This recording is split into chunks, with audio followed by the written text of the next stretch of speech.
Now. Okay, thanks for joining me, Michael Tsarion.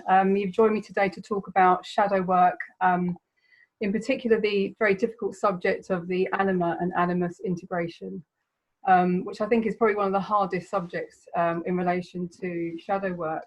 And I've got this little quote here: integration of the shadow or realization of the personal unconscious marks the first stage of the analytic process, and without it, a recognition of anima or animus is impossible.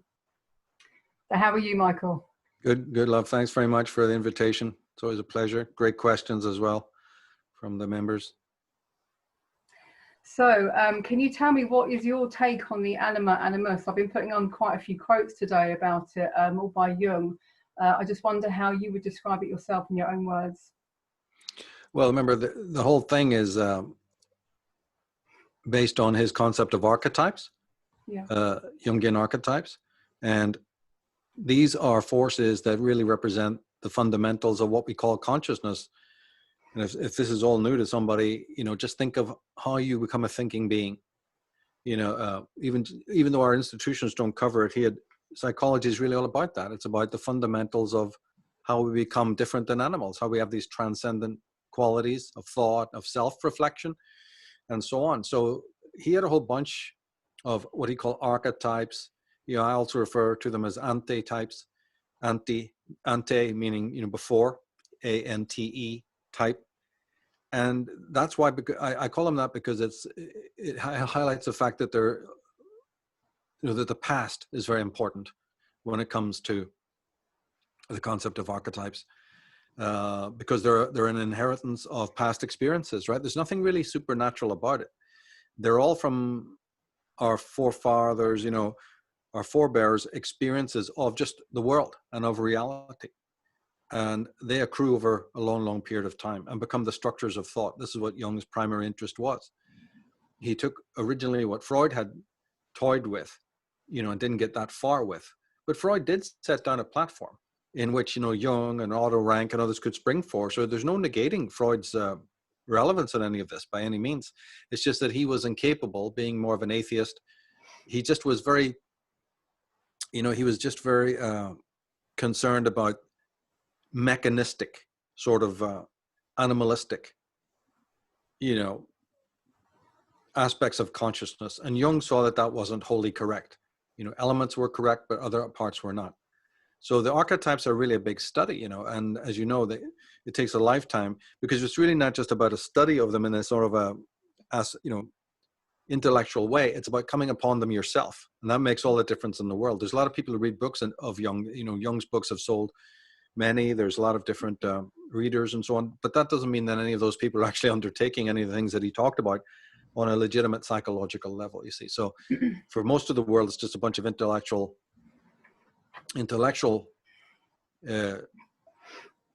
writings and thoughts, but very, very few people undertake anything in the form of praxis, what he was speaking about. It's very hard, isn't it, to try and identify these sort of archetypes within ourselves. I think, first of all, to find them outside of ourselves, but then to actually identify them in ourselves, and especially the anima and animus. I know that for the anima, a man will see it kind of in the woman. He'll project his anima onto a woman, so he'll project it onto maybe a beautiful woman, maybe a siren, someone who's very sort of like muse-like in that kind of sexual way. And I think women kind of internalize it more. It's kind of maybe harder. I don't know, maybe harder for women to identify. What do you think of that? About the projection? About the ability to grasp what it is, to grasp what the anima and animus is. Oh yeah, when it comes to the archetypes and their actual presence, influence, function, whatever you want to call it, it's nigh on impossible. Remember, we are living in an actual anti-psychological, you and I have talked about this before. I have some very radical ideas that definitely are based in Jung, but could not be directly attributed to Jung. I think they can, but that's a big argument, you'd have to have with somebody. But basically, I think if he was alive, he'd agree that we're, and many of his writings also show that we have a deep inhibition to facing ourselves as selves. And this is the ultimate answer to questions like that. And that is, it's already difficult to start with, to even, be aware of it, to get behind it and observe, that these archetypes are operating in your life, especially like you say, in, say, human relationships. And by the way, if we talk about Anima, you know, more as we go. It's crucial to the whole dynamics of relationships, but it's already hard enough for any individual to see, you know, the influence of archetypes, let alone in an anti-psychological world. So another thing about Jung, Freud, all of these people is that they really largely fallen by the wayside. Jung has been very much misinterpreted. We're going to have guests on Enslaved that, you know, I've seen doing some Jungian work with people who claim to have 40 years of experience as Jungian experts or whatever, you know, and there's a whole thing we're going to get into, you know, to really show that that's how spurious that really is. You know what I mean? I mean, the amateur can learn more accurate stuff, as I've done. I'm not a trained psychologist, but I am an expert in the subject from just continual study, and also looking at all the different, you know, mistakes and errors and the misinterpretations, either directed by total political correctness or some other nonsense. Because you see, he who comes to psychology has a psychology, isn't it? Mm-hmm. So you know, and they may come to it, oh, it's just another subject, you know, I took a course and I'm going to get a PhD in it and all the rest of it, you know, just like you would do in electric engineering or something like that. That's a very different kind of being who's in it for, you know, legitimate existential reasons, because it's all about confrontation then. It's all about self-confrontation, self-awareness. One of the questioners that you sent said, you know, what are the steps there? And that's what we're talking about right now. And how much does it have to do with self-awareness? It has everything to do with it, you know, and then from that point comes all the other battery of subjects, interests, opinions, and, you know, all your worldly interactions. Self-knowledge is what Jung died, you know, writing about, trying to say that this is the absolute prime datum. Mm-hmm. So how do we actually start to have practical tips on how to identify the anima and animus within us? Well, exactly. Yeah, it's a long process because it involves, it's very little to do with intellect. You know, just going by what we said a few seconds ago. We'll touch on other things in a minute, but just sticking with that theme is that you will not be able to encounter, right, any archetypal activity until you've awakened feeling, and until you've awakened deep feeling. Yeah. You know, and this is a kind of special kind of feeling. Because it's a special kind of a, you know, thing that you're really talking about. And when it comes to the anima, even more so, right? See, people normally speak of that you'll encounter it, you know, or even if you do encounter it, they're claiming that the anima itself comes into being, you know, because it's infused with womanhood, right? And motherliness and motherhood, right? And all of that's very true. But there's something that we've experienced as the race before we've actually experienced motherhood, you know, and this is often left out. So people start too late. They're already starting with a man's experience of woman, woman's experience of woman. And then that accumulation of experience will become what we know as the anima. But doesn't nature precede all of that? Right? You know, and I'm not saying it is. I'm saying, you know, one has to look at it, right? Even the tribes, they never found a square tribal layout. It's always circular. So there's already something of a natural, you know, sort of backstory.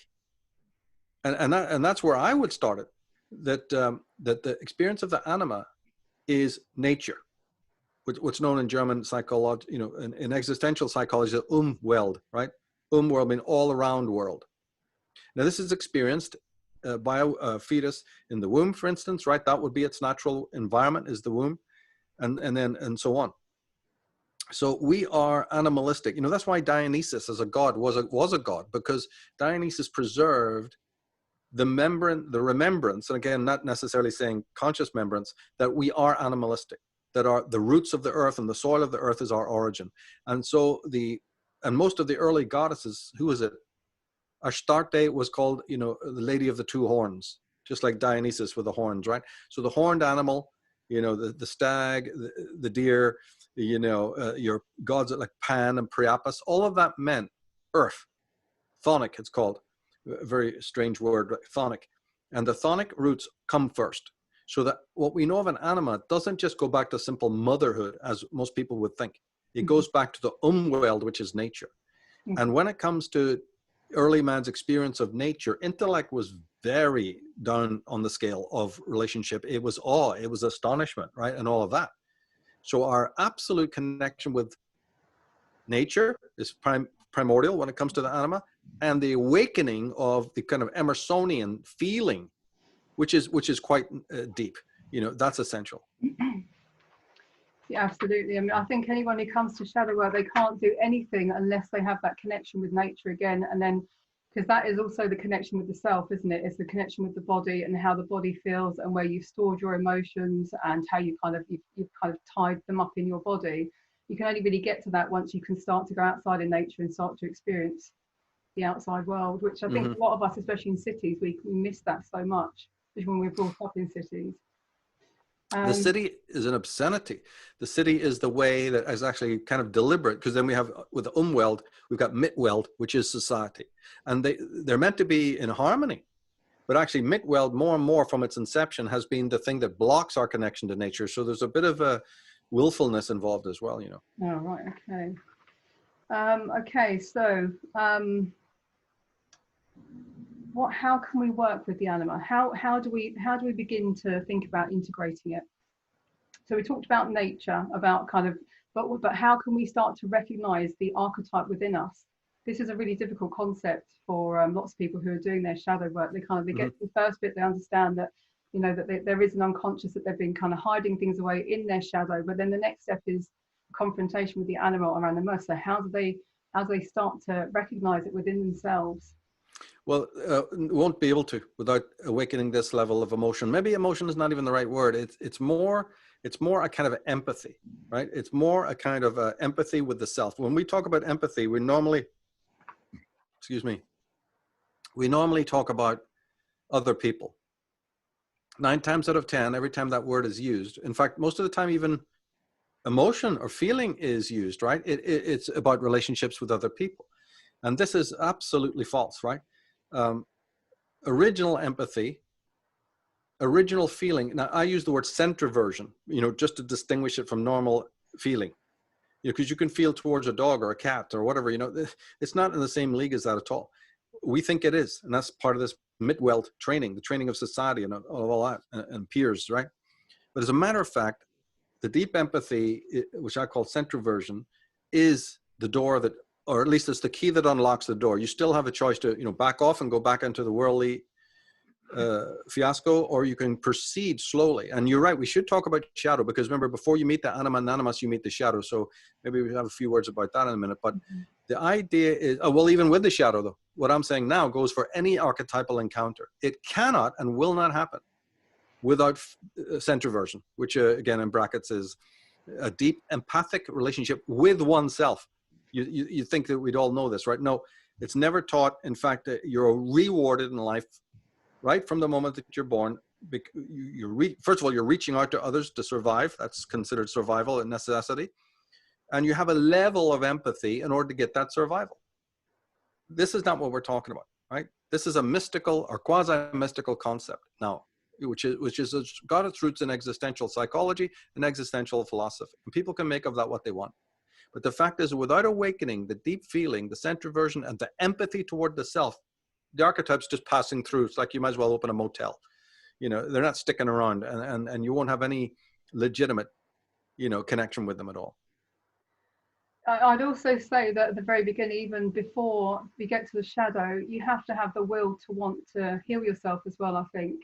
I don't think you can just come upon it. You can't just come upon your shadow. You have to actually, you know, take the steps and want to actually do something about your life, and start that process of introspection before any of that can happen anyway. So it's that will to want to change as well, isn't it? It's everything to do with that. In fact, the word healing is key when we actually start talking more about the anima. Yeah. Healing is absolutely almost top of the list there, like creativity is as well. Yeah. Absolutely, yeah. Okay, so I know one of the ways that I worked with my animus was in dreams. I started seeing the masculine within my dreams and started to work out what they were doing and what they were saying to me, through kind of symbolically anyway. And that was really the way that I kind of started to recognize, and I started to draw a lot of pictures of men in, you know, the way that I draw. And through the process of drawing, for me, I don't know if you see my drawings, but they're lines. A lot of them are lines. I have to kind of shift the page, and there's a lot of thinking. It takes a long time. So within the process of me doing that was, you know, all of this stuff going on in my head, kind of like a dream state. Almost like I fell between a story. It wasn't at the beginning or the end, it was the middle. And some of it made no sense. So it's kind of that process of spending time and effort and kind of going into my imagination. And I can't even really tell you where that took me, but it's just that process of kind of being in that sort of imaginal realm. I think I've heard it referred to as. So going through that process and working through my dreams and seeing what they were doing to me, chasing, being the perpetrator, not liking me very much. And then I had to kind of think about then the active imagination part and kind of confronting the dream within another dream, which is actually meditation. And so then kind of working through that and then opening myself up to whatever emotions that come up through that as well, which for me wasn't easy. For anyone, it's not easy. But that was the way that I did it. So what I found in the end was that my animus was lacking. Let's just say was lacking. He was lacking really good sort of masculine traits, and so I had to then sort of readdress him and sort of redress him with lots of different sort of positive male attributes. And then I had to think about doing that for myself as well. So what male attributes was I missing at the time to try and get a balance of the animus within me. So I'm just kind of showing you this is how I did it. And it sounds about right compared to what I've read from Jung. But it's the way that I did it. Perhaps other people have done it different ways. Can I ask you how you might have worked with your anima? Oh, the anima, the Very female? personal question. The female aspect, the yeah. feminine? Jesus, that's huge. I mean, that is absolutely huge. Yeah, and one of the questions we got, from your viewers was about that, and it seemed just a little bit, and maybe I'm wrong here, but it seemed like the person was gonna, where's that manual? Where's that A to Z? Yeah. About how I do it, Mm-hmm. and I'm glad that question got asked, because as a matter of fact, we all know that there isn't any, and even what Jung had written. Right, he always stressed was guideposts, guidelines, and he encouraged people to get out to nature. He did. He retired at that lake in Bollingen. Mm-hmm. Here he was at the height of his fame, and he could have been just like Steiner, nearly carried off a stage, actually in a stretcher. But he didn't. He said, no, I've said what I had to say. I've written my works, and then I'm going to leave it to the world. And what he meant there was, we're not going to make an A to Z spinner rack guide to kind of thing. And the point there was that everyone has to come into it in their own way. And for me, it was very much a thing of nature, right? And in many cases, I probably would have ended up, in prison or in jail if I hadn't got away, from Ireland, where enormous changes were taking place to the natural environment. So much so that I probably would have been an activist, but at that point, and an activist in a way that would have definitely not done me any, favors. Would have been in serious trouble, like a hunt saboteur type, that type, but well-meaningly. But when I've come back and forth and seen what happened in Britain, what's happened in Ireland, I couldn't have stood it. And many, in a way, going to America, I've always felt was, that was one of the boons. As much as I wanted to stay in nature, having you, and you lived in Ireland as well. You lived in the countryside. You must know, the desecration was just extreme. And so nature was probably the key. Music is also a very big part for me,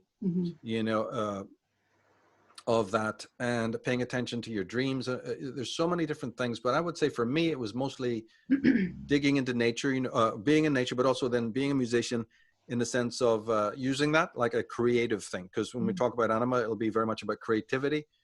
She awakens creativity. That is one of the influences that's palpable. Because when I said that, it's hard to find their influence, I didn't say it didn't mean there was no influence, right? The shadow definitely influences us, and the Anima does influence, but it's not aware. Most people aren't aware that this is some voices within yourself, the manifold, polyvalent voices within you, that archetypes are many, right? And we just think of one voice in our heads. Usually that's another mistake. There's many voices in our heads. There, like there's many selves to the ancient Gnostics and Hermeticists and Egyptians and whatever. So it's really about, the Anima isn't about rebelling against society or anything like it, but it definitely comes under the heading of creativity. So the more, and even this other work that I'm doing, I've always seen it as pretty much a creative thing. That's where it's directed from. It's not directed with any agenda to help the world or anything like that. It's more, you know, an issue of my own creativity coming to bear, what there is of it, because I've always been interested in that, you know, always been a deep admirer of creative people, and then wanting to in some way follow in their footsteps, you know. My work in the tarot would be hugely a thing that, you know, look how present the Anima, and there's so many female cards right in the major arcana. So yeah, definitely through artwork, through esotericism, through reading Steiner, you know, being part of a Krishnamurti background since I was very young. All of this was honing you in to the non-urban, you know, system. Wonderfully, you know, so there was an aspect of that. There's definitely an aspect of being sensitive to nature would have been a role in my life for sure. You know, and then of course, in the more hard terms, it's always your relationships with women at that point, starting with the mother, right, and moving out, girlfriends, whatever, right, starting in school, and that helps you then find out your type. You know, typology is very important here, and also the influence of physical women in your life would be, you know, as I say, if people are coming in for the first time, it's hard to hear the esoteric side. Well, then just the physical from nursery school on, you know, what is the influence of different girls, right? And I remember my teachers were female. This is in the 60s. So that this hippie look, you know, the long straight hair, you know, the maxi skirts or even the mini skirts, the certain smell, right? So all of that's coming into your life, and all the other women that may surround you in your life, family, friends, and so on. You know, what is that all about? And is it something repellent to you, you know, or is it something warm, friendly, you know, caring and loving, right? And all of that. So all of those experiences will add up, so that even if you meet somebody sort of more terrible later on, or somebody in the midst, it won't really matter if you know, generally the women who are around you and looking after you are decent souls who, you know, exude a healthy femininity. You know, that'll make all the difference in the world. There's also the thing about relationships as well, like perhaps some reoccurring problems in relationships that can also lead us to our shadow as well, can't it? I mean, if we keep on finding ourselves in the same kind of situation in relationships, let's just say, so a woman who kind of always finds herself with a emotionally avoidant male, for example, you know, what is it in that woman? What is she trying to gain from that, you know, from that person, and why did that happen? You know, then you can kind of go back to the parent and say, well, was the father avoidant emotionally? And is there, you know, that recognition, is that very familiar to you? So in that way, you can kind of start to sort of build a road and find out, you know, why the attraction is there. So that's really digging into the unconscious, isn't it? About what's guiding our perceptions and our thoughts and our actions, and then ultimately our experience as well. That's right. Remember, when it comes to the Anima's role, healer is huge.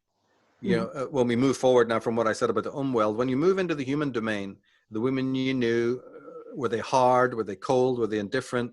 Were they frigid? Were they warm? Right?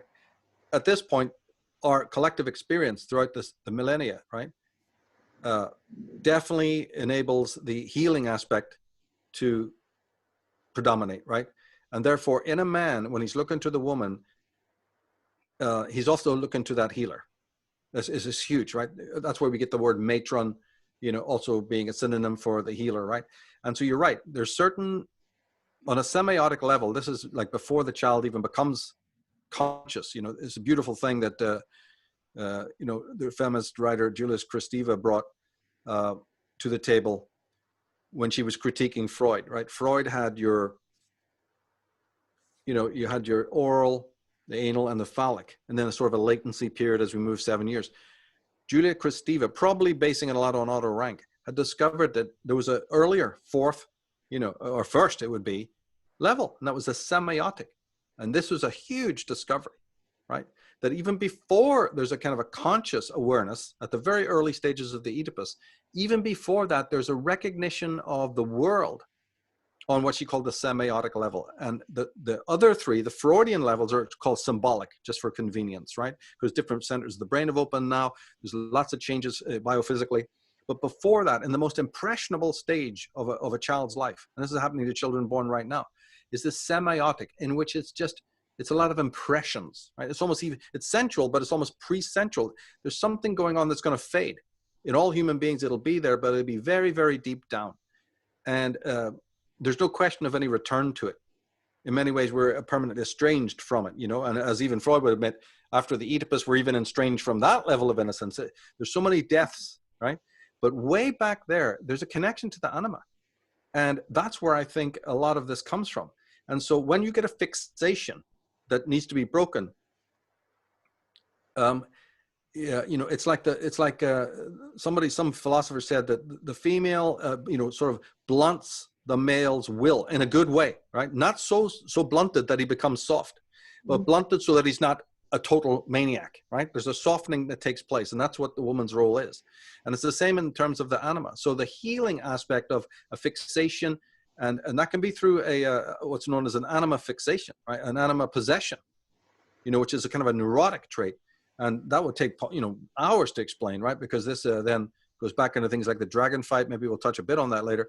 But it can even happen to a male. The dragon fight is not just between a mother and her daughter. It can also be between the male child as well. And so trying to then, that can dominate the consciousness so much. In other words, the, you know, the negative it's not even a projection at that point. The negative possession of a person's consciousness, and then the subsequent projection. What you're trying to do is salvage, right, who the real person is there, this woman you've met. Stop projecting, you know, mother on her or whatever it might be. And so that's what appears to be a fixation, when this mind is trying its hardest to detach, but, you know, often fails in that. And don't forget, there can be it takes two hands to clap. There may be a woman out there that you meet who's themselves in some way, you know, neurotic and fixated, and doesn't mind those projections. You know about the stories about these women who can't leave abusive husbands and all the rest of it, right? That's definitely a two hands to clap situation here. Not normally accepted by society, but then so what, right? It is accepted by the highest psychologists in the land. So yeah, when it comes to the pathology, we definitely maybe should touch on that toward the end, because once we talk more about these archetypes, because the pathology that comes when you haven't integrated these things correctly, and the non-integration can start at that semiotic level. The treatment of the mother, right, and then moving into the eatable stages. If the parents are messed up, integration is going to be nigh on impossible. Unless, as I said before, you've got other, you know, people in your life who represent more of the healthy version, and then it can happen, and you'll be saved. You know, but Jesus, that's not the case with everybody. No. So what does animus and anima possession look like? Yeah, can we leave that a little bit, because yeah, we should have so much more to say about them, because it won't make any sense. Let's leave pathology. Make a note, you know, toward the end, because then other things we'll say when they go wrong. But let's lay down some of the things that are positive first, you know, and then maybe touch on the pathology, because that would just branch off, and we'd never get to say anything good about any of these archetypes. Well, let's talk about what is good about what can we actually gain from integration with our anima and animus. Oh yeah, well, again, as I say, it's necessary for homeostasis, pure and simple, right? Think of every archetype in its simplest terms as a way of seeing. So and that's really what they are. That's not just some euphemistic statement. The shadow is a way of seeing when it dominates, right? The anima is a way of seeing, and that way of seeing can differ from the animus, right? And different from the wanderer and the orphan and the wild man and the hero, right? They're all ways of seeing. So we are multiple voices, and we're not living in a culture that addresses that. In fact, that's considered schizophrenia today, tantamount to that.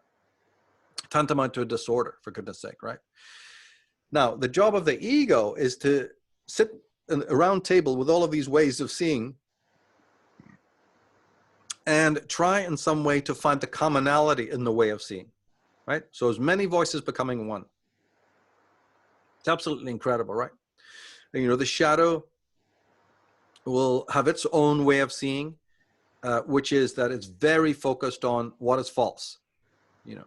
In fact, in the broadest existential way, the shadow itself is manufactured as a voice against all of the false, but the false wins and suppresses what we know as the shadow. Right? The shadow is a way of seeing. People call it a shadow realm, and there's a lot of truth in that too, because it's the negative elements of ourselves pushed into a certain, you know, corner of the room, into a shadowy grotto.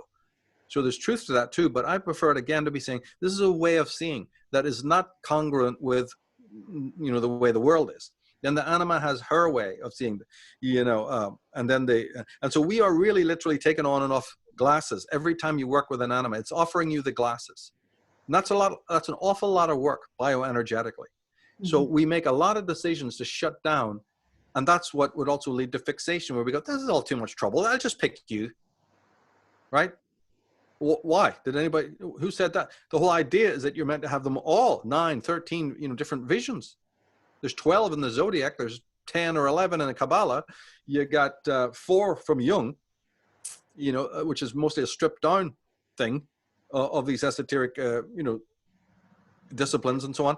So at the very least, you've got 4, and at the max, you've got, there was even talk of, 36 in some schools, right, of the zodiac and what have you. So these are all your personalities, and it's really, really incredible. Think of it in this way.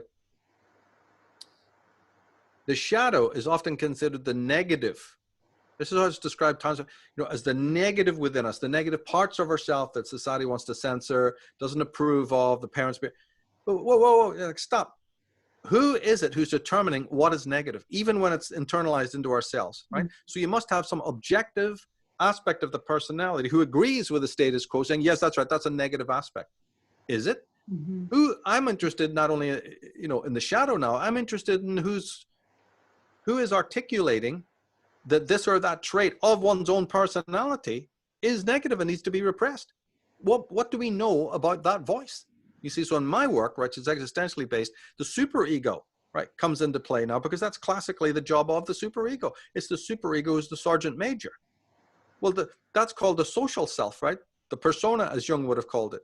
And it is the true psychic reason for fragmentation, not the shadow. The shadow is the consequence, the victim, for goodness sake. So in existential psychology, there's actually a shift of focus, moving on from where Jung had left off. And he was, if you read him closely, you'll find he was in agreement with this. Then that leads to further questions like, say, then if the superego, which we consider the voice of morality, social morality, then how does that equal, right, or equate with the conscience? Are they both the same? Then you find out they're not the same. All right, so now we got a split between the voice of morality as it manifests in accordance with society's morality, starting with the parents, and the real conscience. What do we know about that? So here's a voice that censors, we know nothing about, the superego.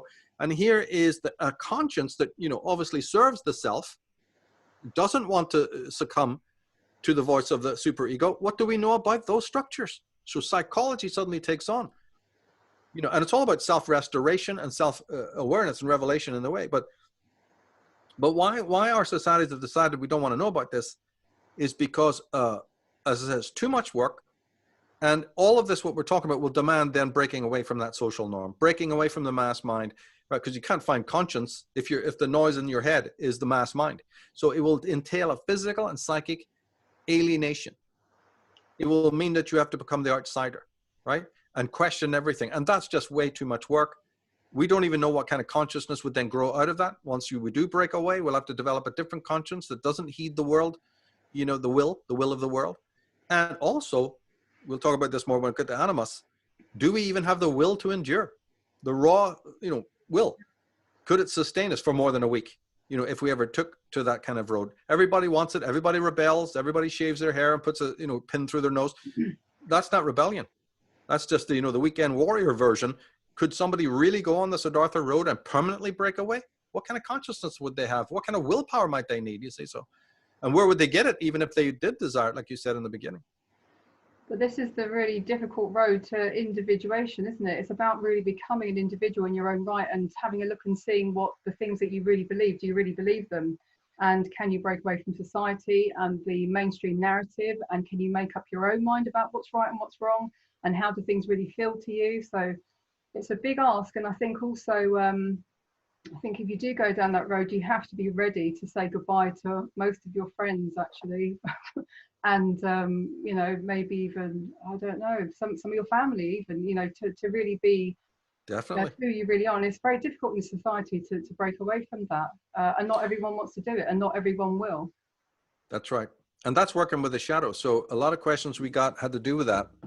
I can sum it up in a couple of lines, and that is that the shadow is the part of us, right, that exists precisely because it's aware of the false, right? When it comes, in other words, the shadow is a response to the falsity of the world and of other people, right?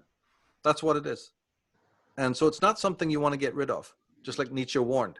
because it is the last vestige of independence within you. So rather than seeing it as negative, because we ask, who keeps shining that light?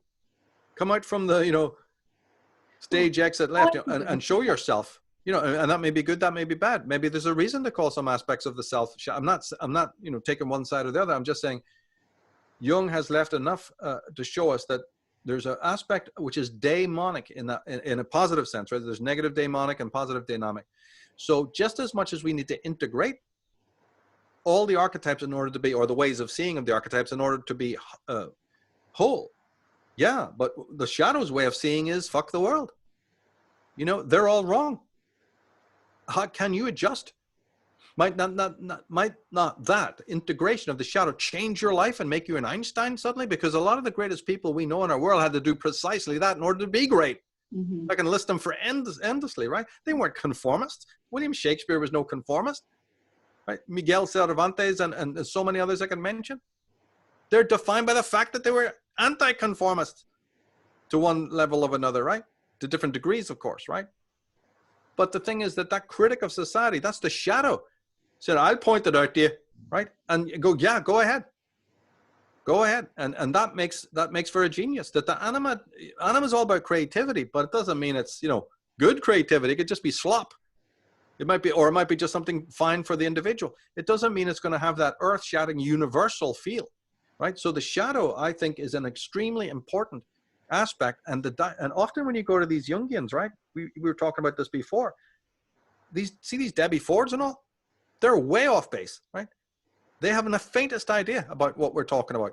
And so they're sort of therapies, if you want to call them that deal with the shadow. They're West Coast. This is Beach Boy Disney's treatment of the shadow, right? Mostly, as I say, erasing it until another dynamic happens where all the archetypes become daemonic in the worst sense, which is antagonistic. You can maybe touch on that as well later. But when you don't integrate the archetypes, hell awaits. The lack of integration is showing all around us right now. Even in this present fiasco, where it's going to be entirely analyzed through Jung's teachings and general, psychology, and certainly through existential psychology. Everything we're looking at, the need for a father figure, right? The breaking down of old false patterns and systems that maybe need to be reset. But look at the panic, as everybody, the familiar. Familiar what? Sure, it's all lies and has been from the beginning. What's familiar about it, right? Don't you have tower struck with lightning ringing any bells? Sometimes in order to have, sanity and real sanity, a reset has to take place. We're already overdue in our civilization for the fall. What the hell, right? Civilizations come and go. We're already overdue in this one. What are people crying about? I think, well, for myself and the other people that I know who are sort of alternative researchers and who are interested in all the different ideas, the thing is we just don't know what's happening, and we don't know what the end game is going to be. And I think it's just that uncertainty actually that makes people feel a little bit panicky. I'd say panicky. But then most people outside, they believe the mainstream narrative. They believe that there's this deadly virus that's going to kill everyone. But then when you start looking into alternative research, there's lots of various different information about what could be possibly happening. That we might have this Jesus type character who's already in our political system, who's going to kind of save the world. I'm also in contact with a few people from the group who do a lot of let's just say they've grown in consciousness, and they have connections to, I don't know, other realms, it seems. And a lot of them are talking about this Jesus-like fellow coming down from the clouds and saving us all. So, and this seems to be something that's happening within the sort of New Age community. But there are a lot of people talking about this kind of Jesus character coming in and saving everyone. I don't know if then there's also the Agenda 21, and there's also a New World Order coming in. So there's all these different ideas about what it could potentially be. I mean, no one's happy with the way it has been, but no one knows where this is really going. And I guess this is what makes people feel a bit uncomfortable. So can I ask you, so you spoke recently about bombs being put around. I mean, so what do you think could be the possible end game, now that we've kind of spoken about it a little bit? What do you think could be the possible end game? Yeah, there is that problem. I totally stand by that. I haven't been able to produce evidence because it was just, had to say that you know, we had to only deal with that subject in a highly shortened, but that's a tremendous worry, and it's a tremendous story. And men in the senior positions of intelligence organizations have been assassinated, literally, because they found out about this, right? I'll be going into all of this. But yeah, the dirty bombs has been put in here since about the 80s, systematically put in places in the West. And I look to this time right now as one of the things that collaterally could be happening is that they've been discovered, and that communism in general, whether it's the Islamo-communism manifestation, Chinese communism, and all of its other derivative ones, like, you know, because communists are ensconced now in all of the different agencies of the West. This doesn't just mean the World Health Organization, that's pretty high up, but down the ladder, up the ladder. And so we must strike against it. In some way, we have to get rid of this pestilence because it's eating away at the, you know, Western structures, and it's manifold.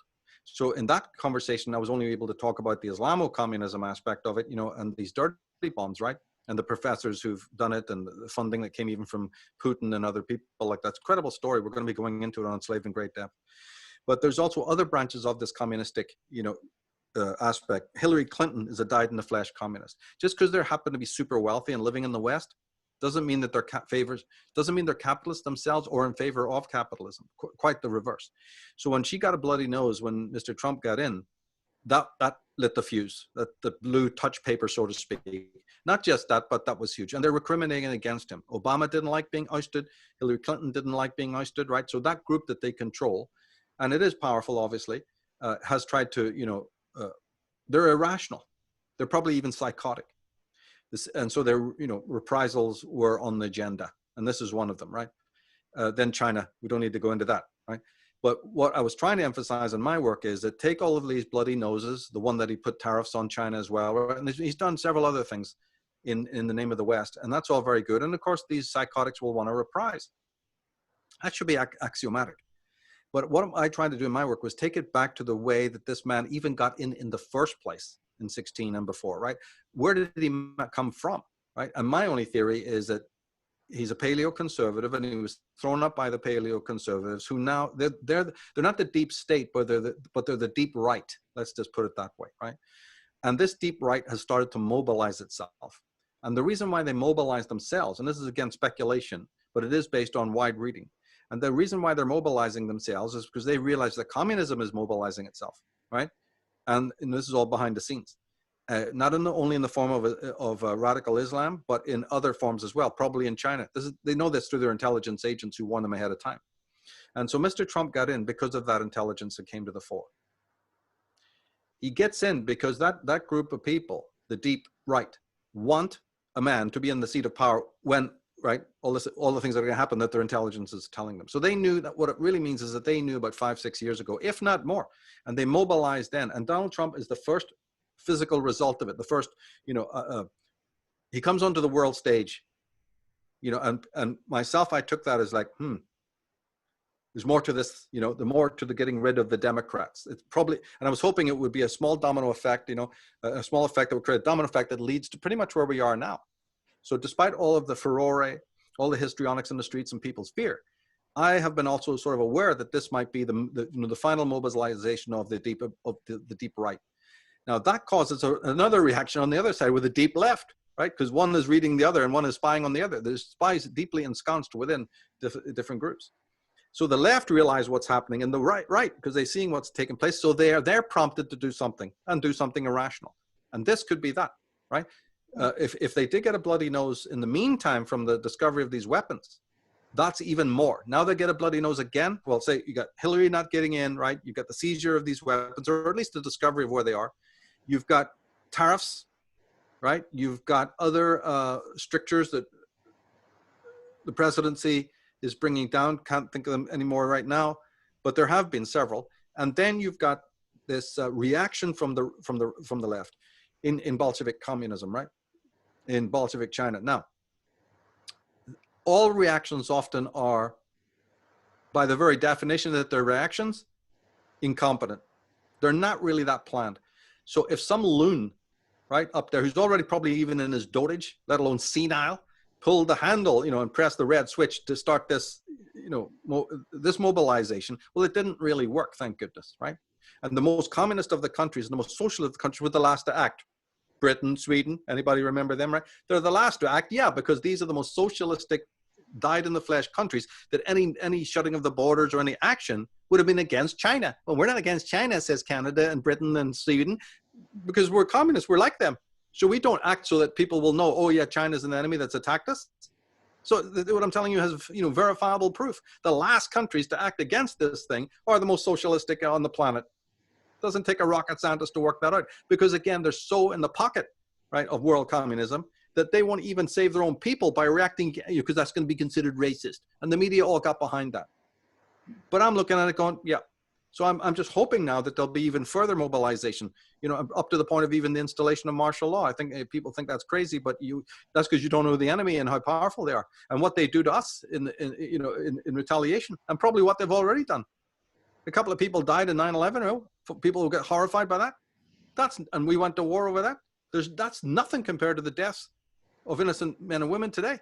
How people are not irate and screaming about that is beyond belief, But again, I'm just hoping that yesterday, Mr. Trump declared that he was, ceasing funding for the World Health Organization. That's an extremely elite and extremely high-placed, organization, and it's a great sign. It's still half that needs to be done, but it is a good sign that he means business. And I'm just hoping every single day that, there'll be more mobilization against China and the world communism. And if there is, you're going to soon see that, my goodness, finally we're able to, get rid of a poison that has been entering into the schools, that's been entering into the media, this political correctness that's infecting every state in America, where they're unleashing hordes of prisoners, dangerous felons. They are making cities safe cities for a horde of very, very dangerous people, and all of these lunatic things that have happened in the world. Right? We'll start to see the cleanup. He said about draining the swamp. This is the real draining of the swamp. The swamp is communism, and that's the one that needs to be drained. And I just keep hoping that every day when I wake up that, this is exactly what is happening. And it's my duty to then inform the audience whether they accept it or not. Is their business. Not everybody knows that communism is a threat. Everyone thinks communism died away years ago. Nothing could be further from the truth. It just hybridized, but it hybridized in things that are very, very, vile. And look at the state of Canada. So, I'm looking to the ending of that so that we can actually get back to some traditional structures finally, which are Western based. My goodness. Well, I guess we just have to wait and see what the end game's going to be. And let's just hope it's for the best of humanity. Because even a few weeks ago, I wasn't online so much. I was kind of feeling like, my goodness, what is really happening here? And I was getting these different stories. I was thinking, really, is there a place for shadow work? Am I wasting my time now? It just seems so insignificant compared to what's actually happening out there. But the last week especially, I just thought, well, you know what? Everyone's home now. So this is probably the best time for us to start introspecting. The other thing is that, being at home, we're with our families, problems come up and, we're kind of able to see ourselves through our families and our partners and stuff like that. So this is probably a very good time to start introspecting before, hopefully, we see some huge, much better change in the world that's much needed right now for us. Yeah, and shadow work is all about this. Shadow work, as I said, is calling the false the false. And there's other astrological things that are doing exactly that, but in a very ramped up way. So it does make things very sensitive because it breaks the monotony. It breaks the cycle of mediocrity that everybody's caught in and forces them back on the existential issues. This is all shadow work taking place right now. And again, communism as a paradigm is over, right? And so it needs to be over. And it needs somebody to give it a push. Back in 14, 15, 16, all that histrionics of the snowflakes in the streets and all these causes and crusades, that's also something that the left initiated while they're folding up, while they're packing up their bags and, and stuffing cash into their pockets and trying to exit to wherever they're going to exit.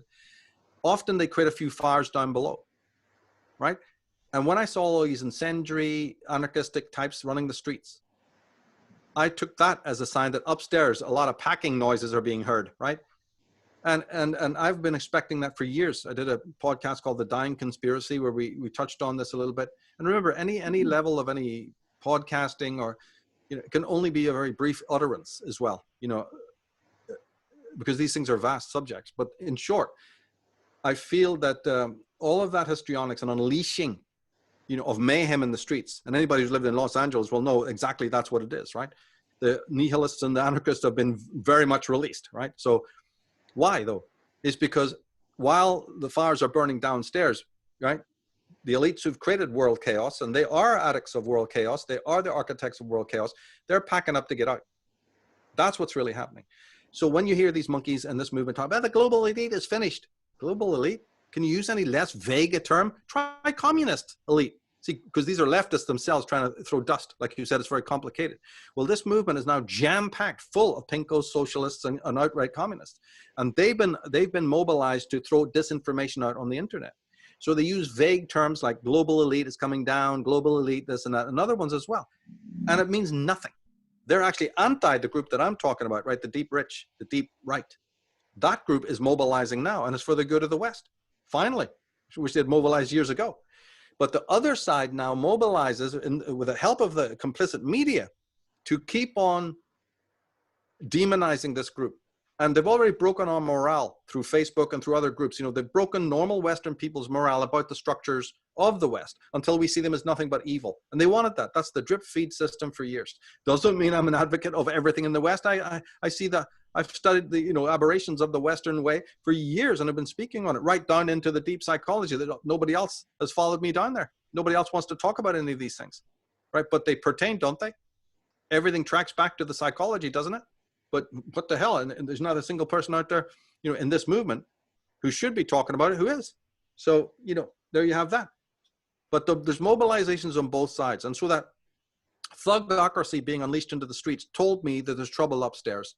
And the few of the last hardcore Bolsheviks, most who do live in actual China, by the way, there's an interesting part, but they've got their counterparts in, you know, in South Korea and places like that. So this is the last ditch attempt.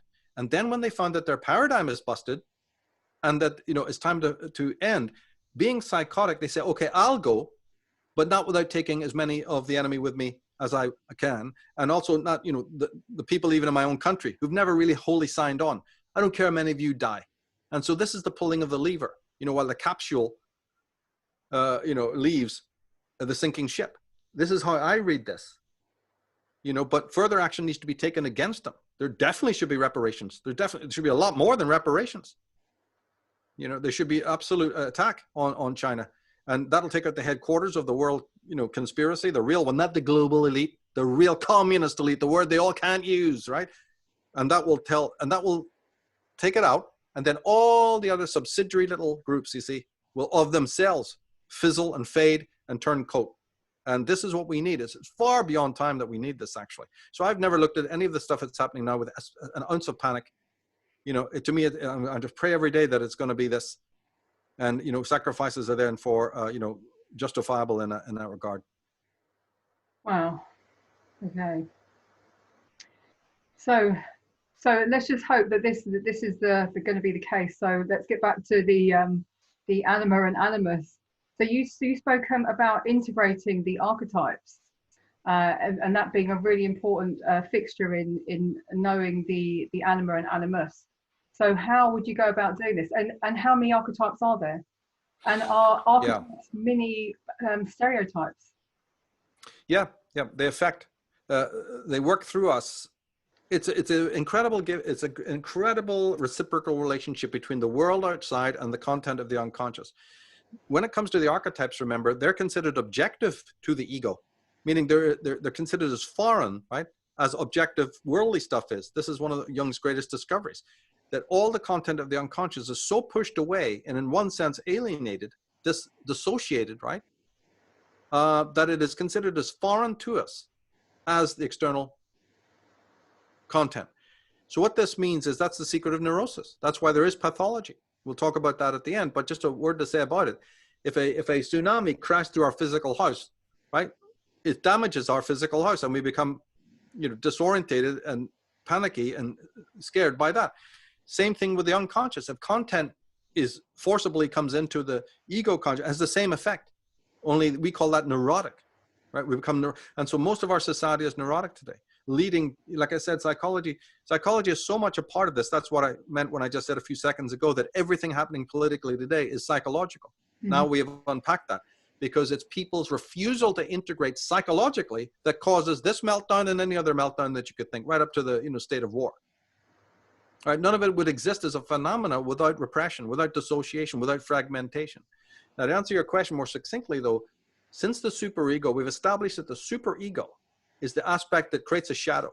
The shadow is trying to do healthy stuff, which is introduces to falsity, socially and existentially, right? Falsity. Falsity of the mother, falsity of the father, the hypocrisy of society, the neighbors, the schools.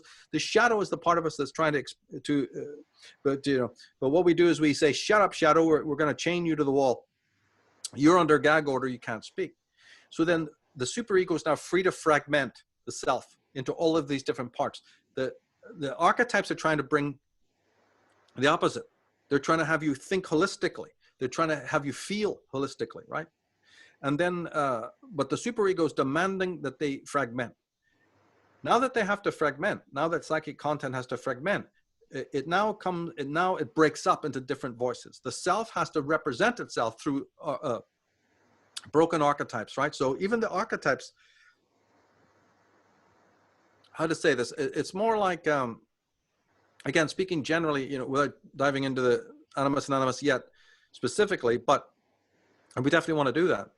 But the thing is that the archetypes, first of all, we have to understand, they operate synthetically, right? A complementarity is the word I'm looking for. Normally, in a normal, beautiful, healthy society, not the village that we're in right now, Patrick McGowan's village, but in a normal, healthy society that's organic, ruled over by people like Steiner and others, right? Walter Russell and whoever else. Then the archetypal voices within will be harmonious and they'll act in a complementary, with complementarity.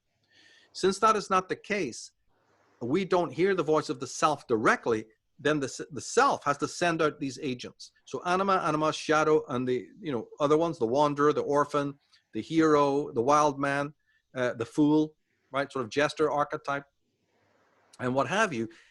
They are now coming individually, because the keyhole is so small, right, that only can push through a few notes. So there's been this fragmentation is also co-opted then by the psyche. So, well, you're all fragmented now. We've got to, we've got to go through this incredible border guards in order to get any of the messages through that we need. So there is a fragmentation that's co-opted, right? And we get little piecemeal stuff shoved under the door, so to speak. And this is all by our own choice, by the way, right? But it's also largely to do with society. But the archetypes themselves are syncretic and synthetic, and they work in a complementary way. The reason why they do that is because they are merely emanations of what's, well, David Bohm would have called it the implicate order. Beautiful term, right? They're agents of that. I call it the template of wholeness, right? A totem. Because the center of being, the center of oneself is always attuned with the whole, the implicate order. But since we don't want to have anything to do with that, and we've lost that way of seeing, it fragments, but still works the way it usually did it, which is to bring us back to wholeness, right? Nature would be one of those wholes. We talked about that earlier on. But consciousness needs to be whole, right? And as we said, the content of the unconscious. So really what the way to say it is this, that now the dynamic is that the archetypes, we already said that they were going to be objective to the ego consciousness, the ego structure. How people often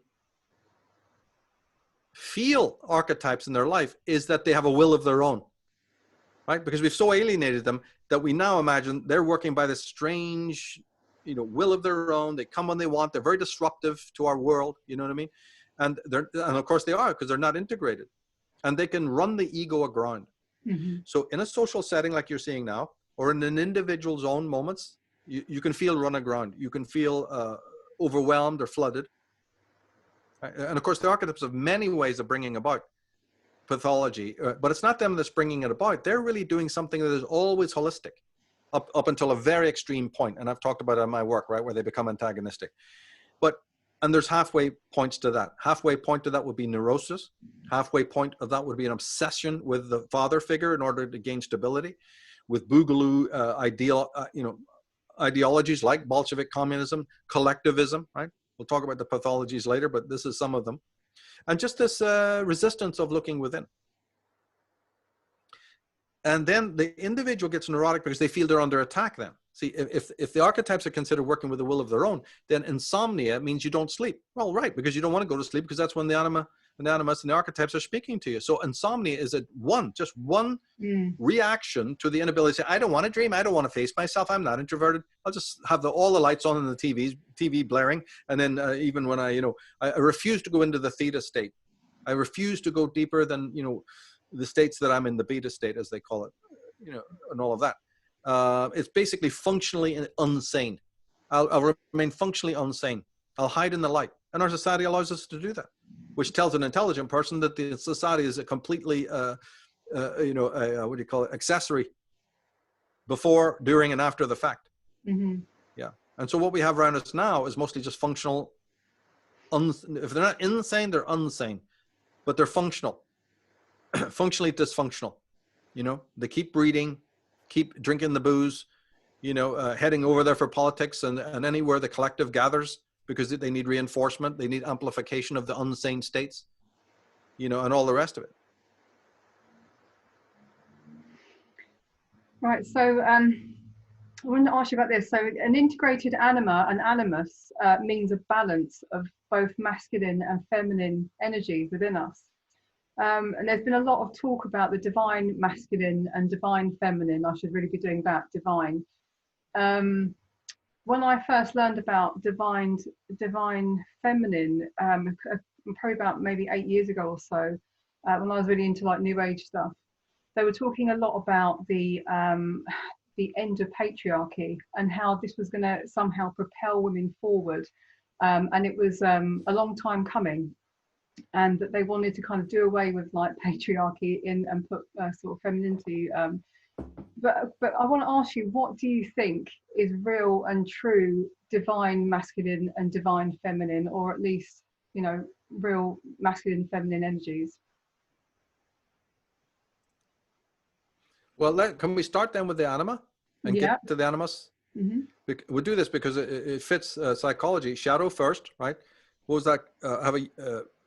What did Jung say, that the one standing closest behind the shadow is the anima? Is a direct quote. Okay, right. And therefore you have to meet the shadow, and that's just because you're not a self until you do. Right? There's something about the anima and the animus which are deeper archetypes which we can't even integrate or converse with. It would be all this static, because you're not an integrated self, and therefore the shadow elements, like I said, this room in which all these negatives of yourself have been put and banished. You have to, you've got to reintegrate those, and then I think the anima and animus are still working with you to a degree. It's not like a complete apartheid, right? But you're never going to come into you're never going to come into the communion that you need with them without doing the shadow, because it'll always be interfering with you otherwise.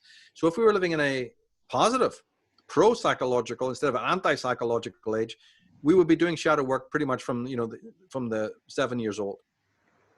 And we're not. And we would be developing the feeling, that Jung and Hillman and all of these other people have asked.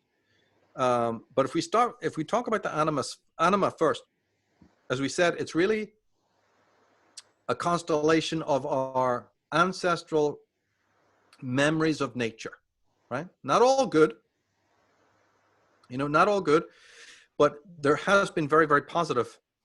And don't forget, as we said earlier, that, it's chthonic. The actual roots. I mean, where does our bodies go after we're dead? People haven't noticed, right? The real root of being is the soil, is the mud, right? That's the true ground, is nature and this planet. So the anima takes its origin from there. Later on, it gets a mixture of the stereotypical, as you rightly said, in the form of mother and grandmother and woman in general, right? And then it builds out from that point on until there is supernatural elements, like Sophia and all of that, built in. That comes a bit later, right? But it includes so much. It includes, as we said, creativity, right? So that your relationship with the world will never only be rational and intellectual in just that strict sense, And then the way I look at it as well, when you talk about how the anima affects relationships, if you step back and even get into how we get a relationship, you're back to that question of empathy, right? Because you can't have a relationship with anything or anyone if there's not even a level of empathy, right? The empathy which exists within the self to the self is now extended outwards, we're cutting things very short here, but it's extended outwards to other people, partly for survival, and then it, moves on to interest, a different level of interest in other people, a genuine one, right? Now, empathy then is in philosophy known as intentionality, or should be anyway, right? Intentionality means a normal, natural leaning out toward the world. That's what our five senses are a manifestation of. We wouldn't have our five senses unless there was already an inbuilt, innate, not learned from the world, but an innate leaning out towards the other, leaning out towards nature, leaning out towards the world. Now that can be inhibited, of course, but again, we're not talking about the pathological aspects, right? The thing to add to this, which makes a lot of sense when you're dealing with the anima, is you're not just reaching out to nature in a raw physical, take a snapshot, put it in the coffee table book. I don't just mean on that level. And also I don't mean an empathy or a reaching out to normal people for, say, survival. It's all includes that, right? But there's a deeper reaching out to the mystery of nature. They're not the same thing, right? And then the anima, therefore, remember, all the archetypes are only partially known to consciousness, right? You know that, right? That the big difficulty about archetypes is that they're concealed, right? Consciousness can only apprehend a certain amount of the archetype. Mm-hmm. In other words, they are ambivalent, right? They don't express themselves openly, and they themselves are mysteries, mm-hmm. right? So now we're looking at a whole different phenomena. The archetypes are mysterious. We can see that's empirical because they don't commune with us 100%. They do so in dreams. They do through by symbolism. They do through flashes and deja vus and whatever, and moods, right? Right. So the mystery is an empirical thing at this point. That's why Jung is so important. Why he's so vitally important. Because mystery is no longer a mystery. Mystery is empirical part of our existence that we couldn't pluck out. Taking that one step further, we realize how mystery became mystery. Because we used to reach out, or leaning out to nature, encountered the mystery of nature, that which cannot be explained. And so mystery became an archetype. And the archetype that most embodies mystery and nature, now we have a profile on the anima. This is the road you go down, Okay, then we have this relationship with the anima the moment that we are astonished, the moment that we have awe, the moment that we step back and wonder and are still and quiet, right, and enamored by beauty and all of that. Anima is with us now. She's slowly being, negotiated. This is her language. And the leaning out aspect is part of it. The leaning out creates relationship. So she is the connecting tissue that leans out, not just a relationship with people, which as we know can turn problematic and ugly, not just a relationship with nature, which is, as I say, the more of the, holiday snapshot version of nature or whatever you might want to call it, or even a lot of, lower levels of art, which still includes nature. No. There's something so much more involved, which is the mystery of nature, all caps. So this is where the anima really arises, once you know what you're talking about, right? And there's the perpetual intentionality in which we reach out through the senses, through the eyes, right? Eye contact and all the rest of it. And so we have this need to know what a world is. But do you see how wrong then the physical, why I'm doing this is because now look at how quasi-mystical Jung becomes. Because all physicalists and materialists want to tell you, blank mind, world. And the world's impressions like darts on a board, right? Well, there has to still be a board, so they're a little bit wrong there. In order to have the sticky stuff that kids put on the board, you still need the board and has to have some faculties for that sticky stuff to adhere. We're not there yet. The physicalist doesn't even concede those levels of attributes to the mind. It's just total blank slate. Well, it's not blank. I've just established that if you can stick something to it, the board's a lot more than blank. Well, the mind is a lot more than just a passive receiver. Tell me more about its receptive qualities. See, but that's, Jung laughed at that stuff, right? No, and as any normal person would. We've already talked about an innate intentionality. This ability to even reach out to a world. So where this becomes so vitally important is this. You must already be wanting to know an external and an objective reality before it even has the chance of entering in. So that nobbles all your pathetic, absurd materialists and physicalists. The reaching out, the intentionality, otherwise known as empathy. Empathy, otherwise known as emotion. Otherwise known as feeling. The deep feeling being centered version. All of this is anima, working in your being, by the way. All of this is anima, what we're talking about. So this reaching out to a world already has to be there. Autistic children doesn't even move to drink a cup of water, right? They've tested this so many times. It's axiomatic. All over the world, they've tested, right? Melanie Klein was the greatest expert in it, but there's been hundreds of others since then. Test after test on autistic children, right? They're just like flaccid dolls. There's no intentionality there at all. Yeah, and you know, also when you were saying that about nature, I'm also thinking of the word play as well. There's something, you know, you said that the anima is there when we seek out nature and stuff like that, but also the facility to play. And as adults, we don't play anymore. It's only really children that play. So I think even being in nature, picking up a stone, throwing it in the water, this is being playful. This is just being at one with our surroundings, isn't it? Play is a way of investigating what nature is, right? Play is exactly that, because you throw the stone in the water and nature goes, here's some ripples to play with, right? In fact, what you're talking about is one of the essences of Heidegger's later work. We're not going to get into it, but Martin Heidegger used a great deal of the etymology of the word play, you know, in his work to indicate this walking through the woods, pushing a stick out, watching the sunlight. This was a particular thing he emphasized, which is watching a glade of light, you know, where the light beams down through the darkness and forms these shapes. This was huge, right? And on it goes.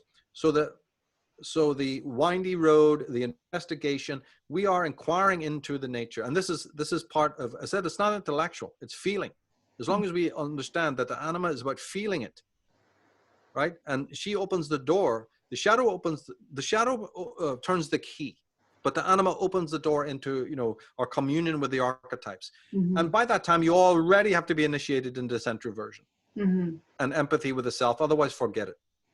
Yeah. And this is what we're talking about now is very important, because if somebody does go for sort of a Jungian therapy, right, they'll be able to critique the doctor if in 2-3 sessions and we haven't even heard anything we're talking about, right? You know, get out of there, right? Not going to happen. Because this is what it's all about. Now, then we'll finish on the anima. We said was healer, and we wanted to explore that more, right? Well, heal what? Well, first of all, the fragmentation that's happened to the psyche is already a breach. So the anima is always coming in to heal fragmentation. That's one of her bigger projects, right? On a little bit lesser level, this would be more, you know, as you age yourself through the adolescence and through infancy, she's really there to heal inner shame, right? Where the hell does that come from? Well, as I belabored in my work for years now, the shame that you feel inside, it's not the same as guilt, right? Although the anima is definitely there to solve that too. She's the universal nurse. But her real job, her real, you know,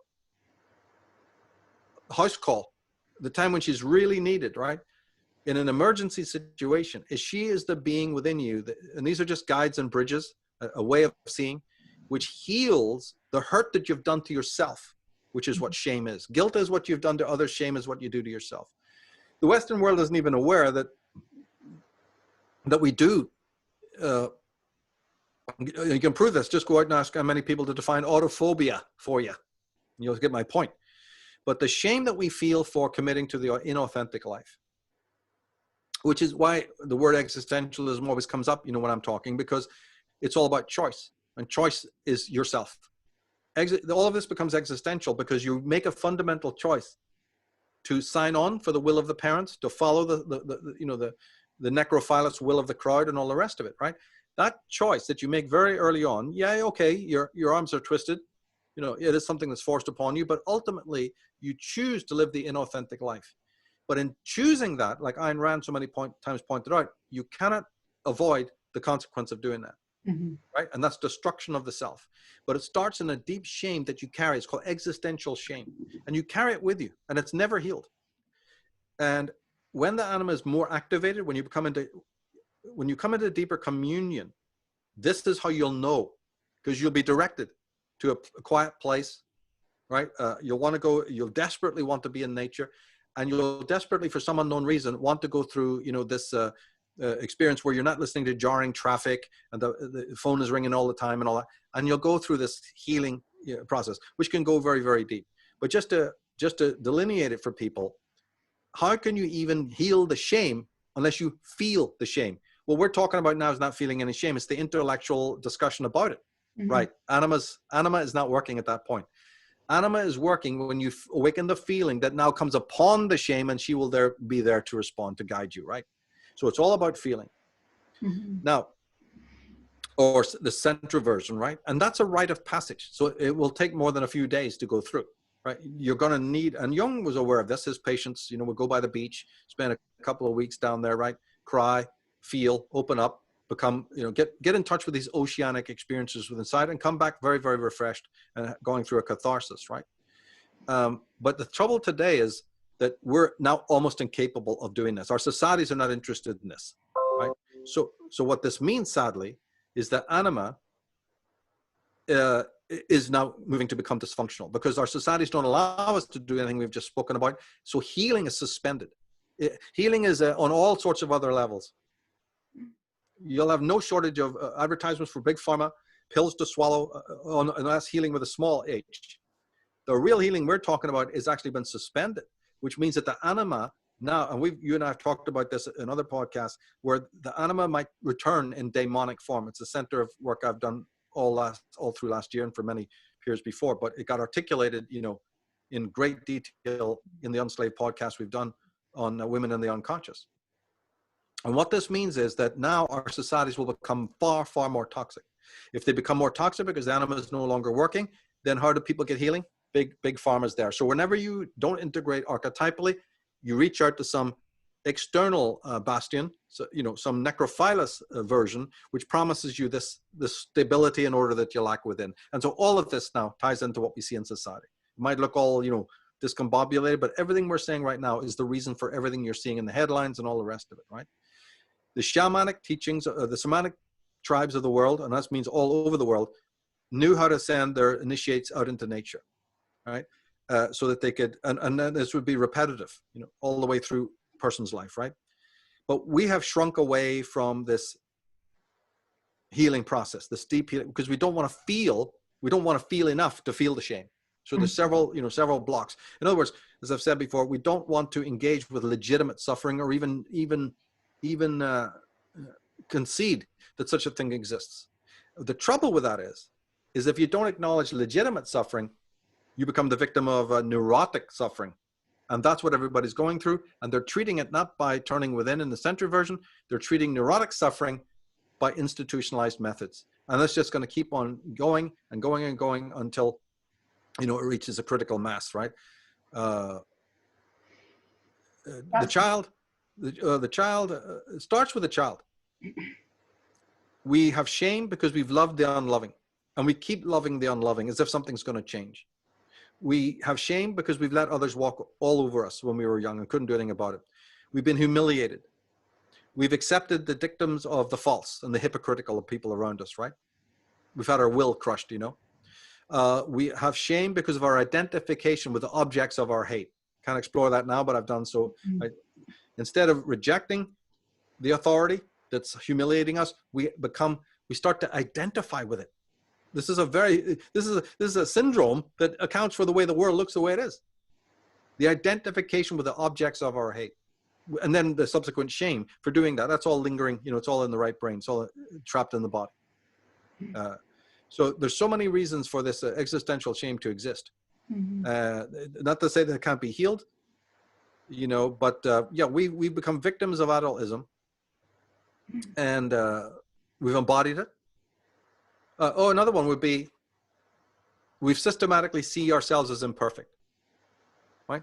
We feel shame for identifying with the object of our hate, but also agreeing that there are these imperfect, we're imperfect. Not, as I said, it goes on to create shadow aspects, right? So there's a lot of different reasons we'll feel this shame. And that's why we will take safety in the crowd. Whatever doctor says is right, big daddy, whatever they say is right, we'll go for, And if the animus expresses itself negatively at this point, it's actually the anima, can you believe it, that is responsible for materialism. It's the flip side of what we said. Remember the nature, the ground, the hard reality of earth? Yeah, but don't you see that in the flip side? That gives the rise to the materialist who says the same thing, in a different kind of way, but he's negating. He's saying, there's just a concrete five senses reality. That's anima possession, as a matter of fact, because she is the prima materia. And she is the world of appearance, sensual appearance and sensual life, you know. Another exaggeration would be the New Age movement. Since she's to do with feeling, and since she has to do with astonishment and wonder, but don't you see how if that's exaggerated, then we have extroversion, right? We have this feeling of these inflated spiritual experiences. You know, have you ever watched the movie Network with, you know, they have this guy Howard Beale who thinks he's been touched by the prana, right? Here's the city dweller guy, right? And he's talking about, you know, spiritual experiences. That's the anima leading you by the nose, you know, and she's coming now in an inflated voice. See, not integration. You're not integrated, so she's just going to either shrink away and never come at all, or it'll come blasting in a way that makes you, you know, sort of one with the universe. We're brotherhood of man. Get my New Age books out, right? You know, like that. Then another negative is because she is the ruler of passivity and nature and motherliness. Don't you see how that can, her negative appearance can be conformity, passivity politically? So when you see, don't transgress, don't be an outsider, right? Let others lead. That's anima possession. So she's active in the crowd. She's active in some of the structures that we have today that are absolutely, you know, Orwellian in the worst sense. Anima is actually behind that. So there's a whole study here, you know, of this in both a positive and negative. You know, we'll get onto the Animus in a minute, but definitely should end on some of the other pathological aspects. So that, again, to recognize the archetypes working in your life, you have to know their positive elements, and you got to know their negative. Absolutely. So what can you say about the masculine, the Animus?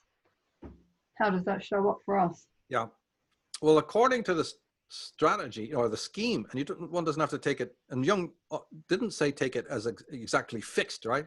But the Animus would come next, right? You meet the Anima, then it comes the Animus, so to speak. The way I look at that is somewhat the same as I do with the Anima. It came from some kind of worldly experience. What? Right? Well, it's the hero, right? It's the idea that in order to even engage in nature, my God, you have to, you know, suit up, so to speak, right? A lot of people mistake it and say that the anima is the unconscious, right? Where the animus is your conscious mind. I've even read that. Mm-hmm. And that's false, because as we've already established, all archetypes are hidden. And we only encounter them partially. Right? The conscious-unconscious divide means that which is on the side of the unconscious can only be intuited. It's a voice coming across the waves, right? It's largely a symbolic thing. It's not loud at all. So they're wrong to say animus is conscious, anima is unconscious. Throw that out. That's not true, right? It's not the case. So what the anima, if you look at the major arcana, you see a lot of emperors, hierophants, magician, right? You know, even the strength card, right? So strength is the anima, animus. Our animus is the strength that we needed biopsychically, right? Intellectually, mentally, and physically to just engage with the world itself, right? It's like the will to power and the will to meaning. That's the animus. And think about, well, that partition for a moment. Think of the strength needed for the ego to separate itself from the ancestral consciousness, right? For the ego consciousness even to exist, it's a struggle. So for us to go into nature, to be born in nature, was a struggle. For the fetus in the womb, which is a uroboric enclosure, how does that fetus become a child? How does it get born? How does it push its way out of the, the canal, the mother's body? Through will, through a will to power, right? Through a growth process, which just innately, there's no absolutes. Remember that relativism has just told you there's no absolutes. There's an absolute if you're standing on your 2 feet in front of me, right? Which means that you had the will to push through and survive and be born, for goodness sake. Nobody could put that into you. That was already in you, right? So you break out of your uroboric harmony, right? And go into a place of disharmony. Why would anybody want to choose to do that? Because there's an underlying strength and an underlying will to power and will to exist. That's why, and that's an absolute. There's nothing relative about that. If the moment it would be relative, it wouldn't happen. You didn't succumb, in other words, to the darkness. Then the struggle of all the Oedipal stages. That's not a struggle. Sibling rivalry is not a struggle. But it starts with the struggle of the fetus in the womb to become born. It's all humankind's resistance against the natural world, right? Just to encounter it with all of its dangers, threats, obstacles, what have you. Oh, parents, forgot about that one, right? And therefore, a fight is already on. And so the experience of that fight and that struggle and all that goes with it, you see, is animus. It's absolutely incredible when you start getting into it, right? Also, I would say that it is the organizing principle of the psyche. Organization is not the priority of the anima. She has it, but it's in a very loose way, right? The animus has it much more, clipboard wielding, because it had to organize, didn't it, in its relationship to the nature, to the world. There had to be an organizing principle. Don't build your village under a bunch of rocks on the mountain that's going to crash down. Don't build it 10 miles away from the river, right? And all the rest of it would come with that. So there's a systematology involved. And nature comes with its own dynamics, the weather, the seasons, the predators, you see, and all of that, right? And you have to hunt. And in the hunt comes a lot of strategy. So animus is organization, animus is intellect, animus is economy of action, animus is watch time, it's getting dark, we're going to be eaten, right? Hey, let's go in the morning when the sun is shining in the eyes of the predator or the enemy, right? The opposing army. All these strategies, don't build the wall 3 feet high. Why? Well, I think I could step over it, make it 12 foot high. Oh, okay. Right? So all of this stuff is related to the animus in its job of, in its great enterprise of surviving nature. Speaking of this, one of the most extraordinary reasons for animus, why it's so bloodthirsty as well, which is, remember you talked about patriarchy early on?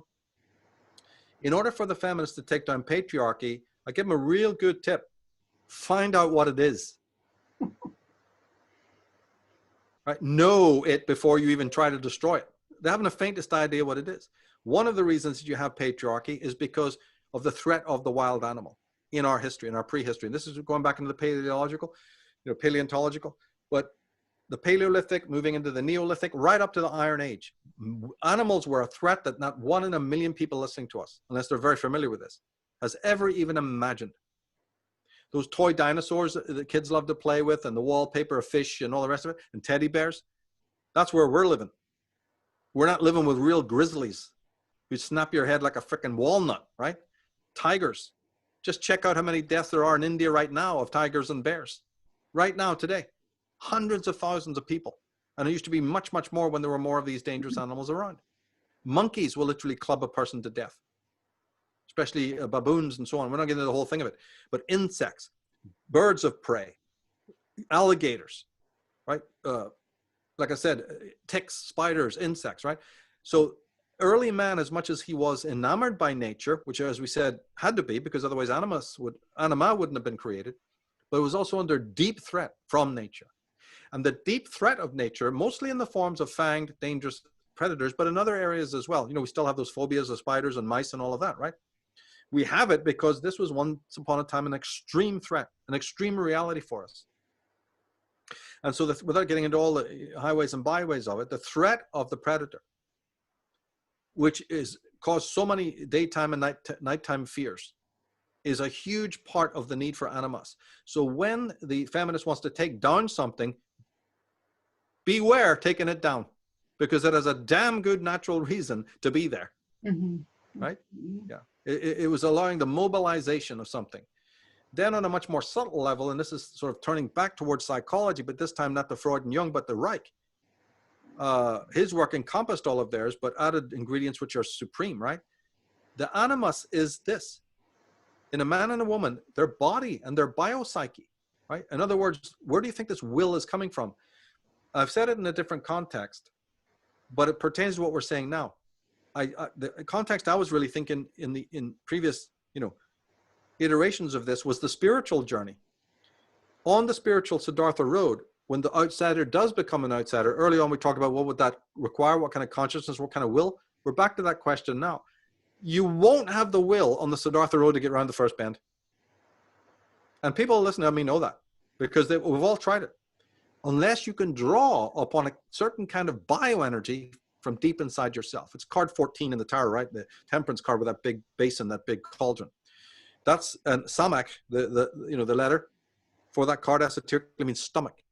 So it's definitely understood to Qigong people and a lot of other people's side that there's a reservoir of biopsychic energy, right? But it's hidden by the armoring. So, and not hidden, but blocked by our armoring, right? So the animus is really one who has to work with the body. He has to be into these arts. He's got to be somebody who's very, very aware of what's known as somatic intelligence, right? Even if you're only halfway there. Because on the spiritual path, it's the animus that's going to be your octane. And it will soon dry up. It's like shoveling coal into the boiler of the train, right? The animus is also a very, very physical, empirical thing. It's your bioenergy. And Jung did talk about it. He absolutely did. On a spiritual level, well, on all the levels, but spiritually, kind of connecting to what I just said, as you go up higher in levels, deeper into spiritual levels, the animus becomes more important to you as an archetype, because like the warrior, like the wanderer, it will be the power to resurrect. So you get it in the scriptures, right? I died. Something knocked me out. These obstacles. I have, what's the word I'm looking for? I become weary. Or like Christ, I go through I meet such resistance that I've died. But the animus gets you up again. It's the man with the no name coming out of the dungeon, right? It's that ability to rise again after adversity, to take the slings and arrows of outrageous fortune, right? Animus, not anima, animus resurrects oneself, saying, I can withstand it, and I can rise again after absolute adversity. And probably even go further and win out against, whatever antagonistic forces came at you, right? Yeah, so, and then a few words on the negative of the animus would be, well, we all know what that is. And that's what some of the feminists are, they spotted and they don't like, and that's true. This extreme extroversion, the extreme fanaticism, the extreme patriarchal structures, inflexibility, the instigation of dogma, the lack of this flexibility that's needed. And they're all pretty much correct. The obsessive need for the totemic, Freudian all father, all leader, in the Orwellian sense. There's no question of that. And there's other negatives as well. Just hyper extroversion. If you're possessed by the animus, then you're the dickhead getting up at 4 a.m. in the morning and running along the side of the freeway. You're jogging along the side of the freeway. Believe me, I've seen it, with your headphones in, listening to the news, or animus possession, flashing there. Watch out. Or any kind of more mechanistic relationship with your body, mechanistic, dogmatic, like all these priests, and the priest pedophile types, all just possessed with this animus, dominate, be inflexible, fanaticism, your evangelists, your Billy Grahams, your Joel Osteens. It's not hard to see both anima possession, and it's not hard to see animus, possession. And so, yeah, it can easily go out of balance. You mentioned resistance to the natural world there, and I'm just wondering what creates that with us, because we are nature. That's exactly what we are. So why would we have that resistance? Do you think cultural and social conditioning, or something else? What do you think of that? Yeah, well, it is mostly conditioning, right? We live in urban environments, and they're very important. The urban environment has its own dictums that we live by. We, unconsciously, of course, right? But yeah, the real story goes way back into prehistory about ancestral trauma, right? And I've written about that in most of my books. The ancestral trauma that then is constantly stimulated by external tyrants, and that can start with the parents. I'm not just talking about government. A lot of the parental, infliction upon us, right? Adultism also wouldn't work if we didn't have this underlying trauma. Not that parents are consciously aware of this. Remember, we talked about the semiotic level. Before we even get the symbolic and upper systems levels, we have the semiotic, and the semiotic is riven with this trauma, right? Later it becomes symbolic, but it's at the base. So shadow work takes on, don't you see now, a great deal. It's much a deeper phenomenon than we could imagine. Shadow work is to go down into that, you know, dark place and excise. So there's the shadow working with the anima, because she's the healer, and the shadow is the place where the healing needs to take place. So, you know, we have a little bit of a parameter there then on how that would work together. The person who wants to fight the world and become an outsider and go on the Siddhartha road, that's shadow, which is the critic, with animus. They're walking together now. See how it works? Remember, complementarity, right? They always work together. That's why for any, I said this in the very first podcast we had to do on this fiasco, you know, that's happening in the world today. I said that for whatever problem there exists in the world outside you or something inside, also the solution is there as well. So it's just about, this is a time when you awaken, right, these archetypal, you know, and maybe the last time for the human race. I mean, really speaking in general, you know, this may be the last time the human race gets to work with the archetypes. They're giving us grace. They're saying, here's one last ditch effort for us to ground again and let something, you know, let's work with these archetypes. Otherwise the garden will just be full of weeds and it'll be all over. You'll live, but you'll exist, but you won't live, right? You'll be a human, but you won't be a being. You know, because you'll be just programmed robot. Where is the manual? The DMV, the DSMV tells me I have a disorder. Right, that's it. Yeah, you do. It's called conformity, right? But you can abandon the self. You can abandon the inner republic. And the archetypes don't want that. And so even my pessimistic, you know, comments and work on the daemonic archetype, even looking at it at the broadest picture, at least they're still working. At least you have some archetypal activity, even though it's the most, you know, dysfunctional form and the most corroded form. Yeah, well, at least you've still, even amongst the ruins, you've still got some archetypes hanging around. I mean, goodness me.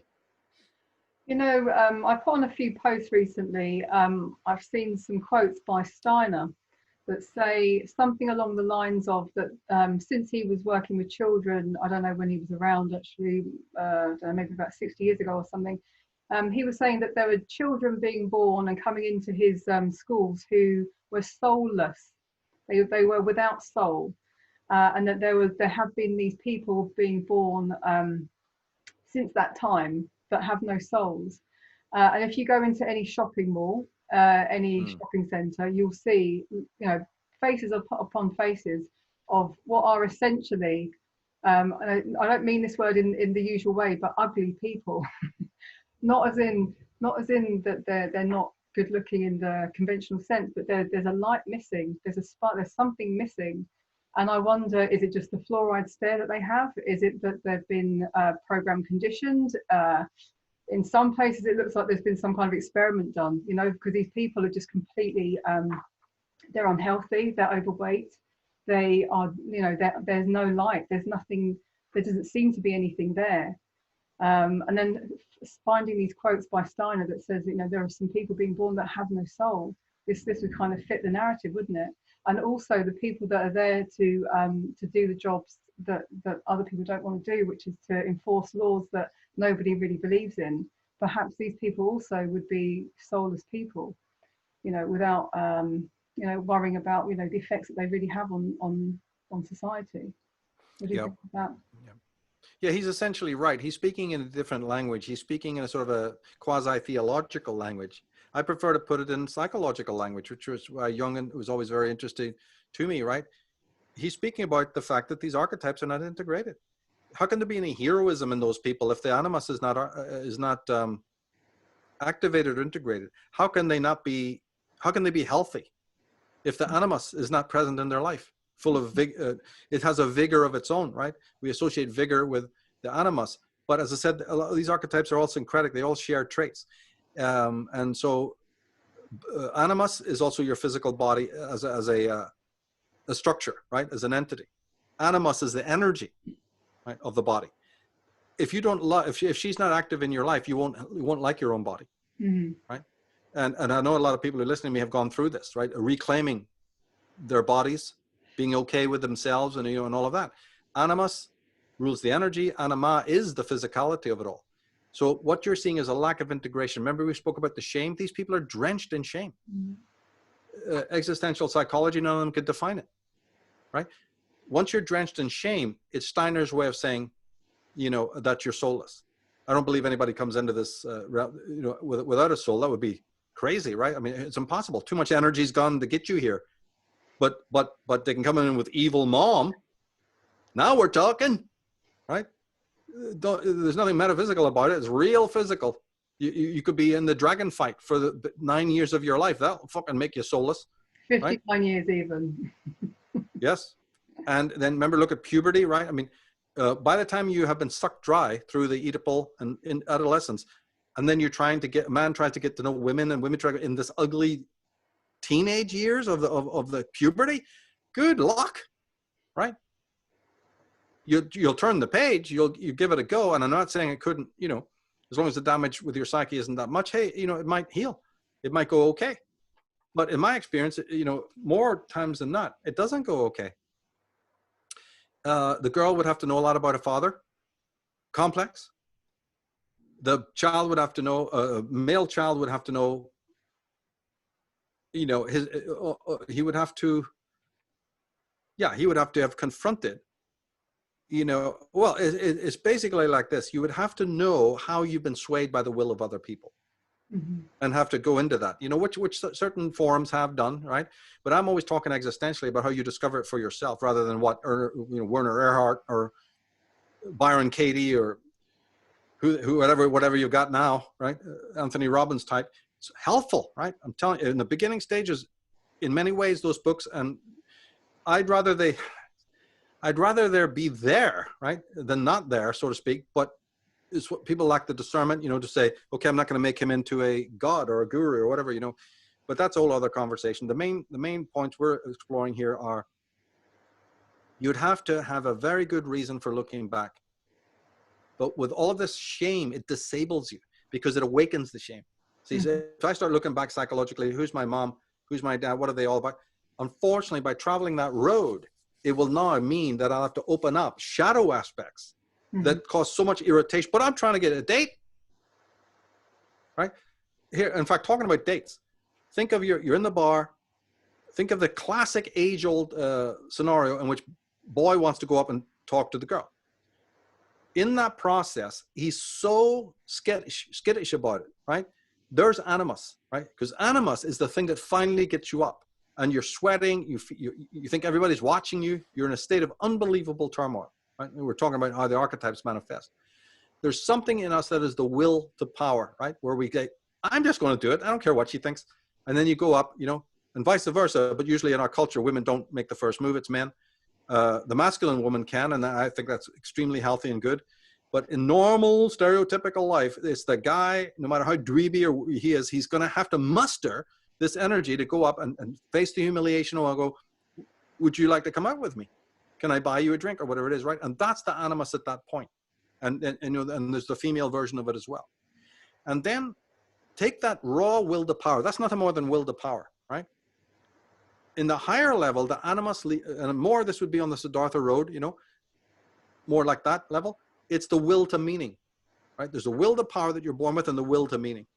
And in the will to meaning, you still need bioenergy. It's actually akin to the other kind. It's just now orientated, you know, differently. It's because when you've had the perfect wife and you get all the swimming pools and a really good paying job and all this nonsense, right? You're still looking for meaning, hopefully, right? And some people move vertically on the rites of passage. Other people just stay where they are, right? And so there's leveling off of the anima and the animus. Siddhartha road means being willing to even leave all of that. And then you need the animus with you constantly. And that's when you look at, you know, I think the orphan would cease being an orphan if he didn't have a level of animus to remain as he is, and to take the slings and arrows of being that alienated. An orphan doesn't just mean a child orphan in the normal sense. It's the orphan who has never felt at home anywhere, not even in his own skin. How does he avoid becoming neurotic? The wanderer who says, I'm leaving, I'm walking out of here. It's not that I don't love you or love this or love that. Something calls me, right? And you climb out of the domestic and the social, and you move forward. Then you got the full-blown warrior, right? Who's always at war with something. And he's going on his journey. And he will cut through illusion because half the path to enlightenment demands that you have that ability. That's all animus. So in our life, if we only had educational system, which we would have had if the people like Steiner and people like him and Krishnamurti, because those men actually embodied all of these things we're talking about in and of themselves, amazingly enough. But we had to get rid of them, right? So we're not integrated. They spoke about nature. They took you out into it to discover the soil, right? Which is Anima, awakening.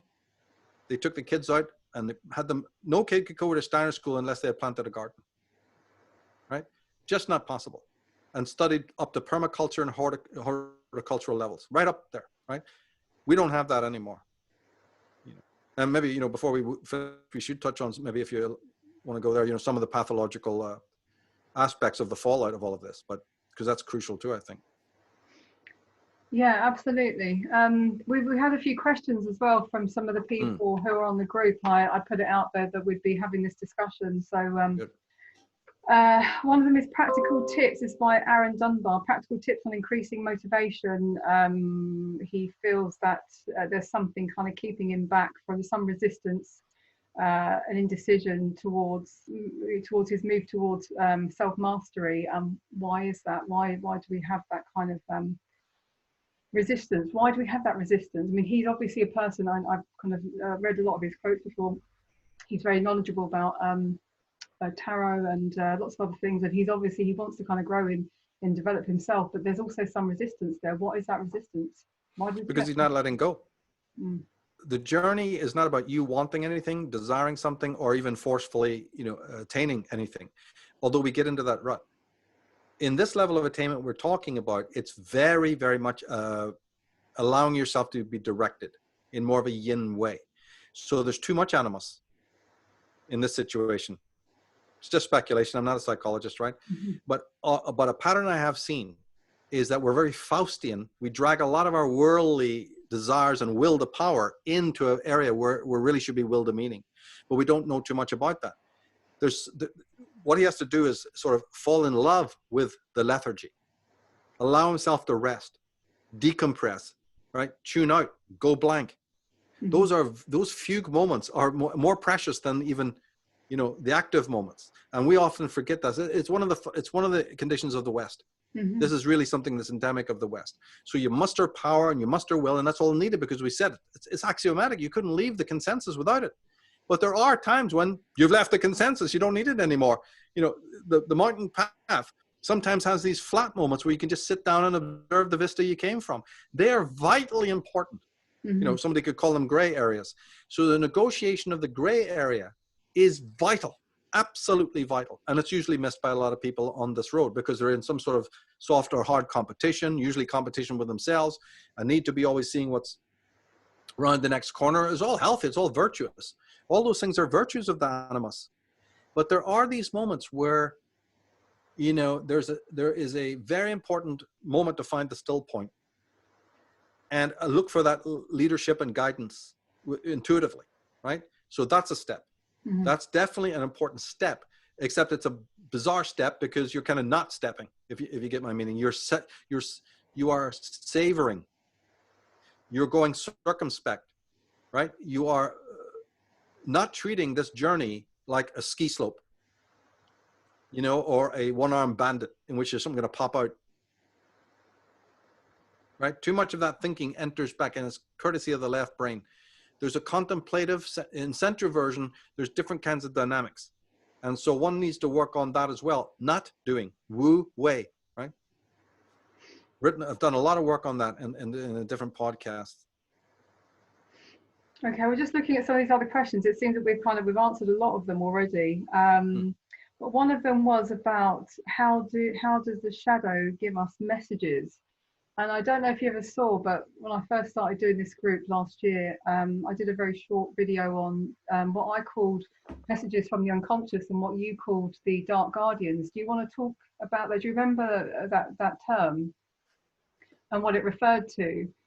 For me, the messages from the unconscious was like, you know, any kind of sickness or pathology is actually a message trying to show you something within you is not right. But do you want to talk a bit about how you thought about the dark guardians, as you called them? Yeah, see, that is mostly about the shadow, right? See, for the ego even to exist, a tremendous rift, right?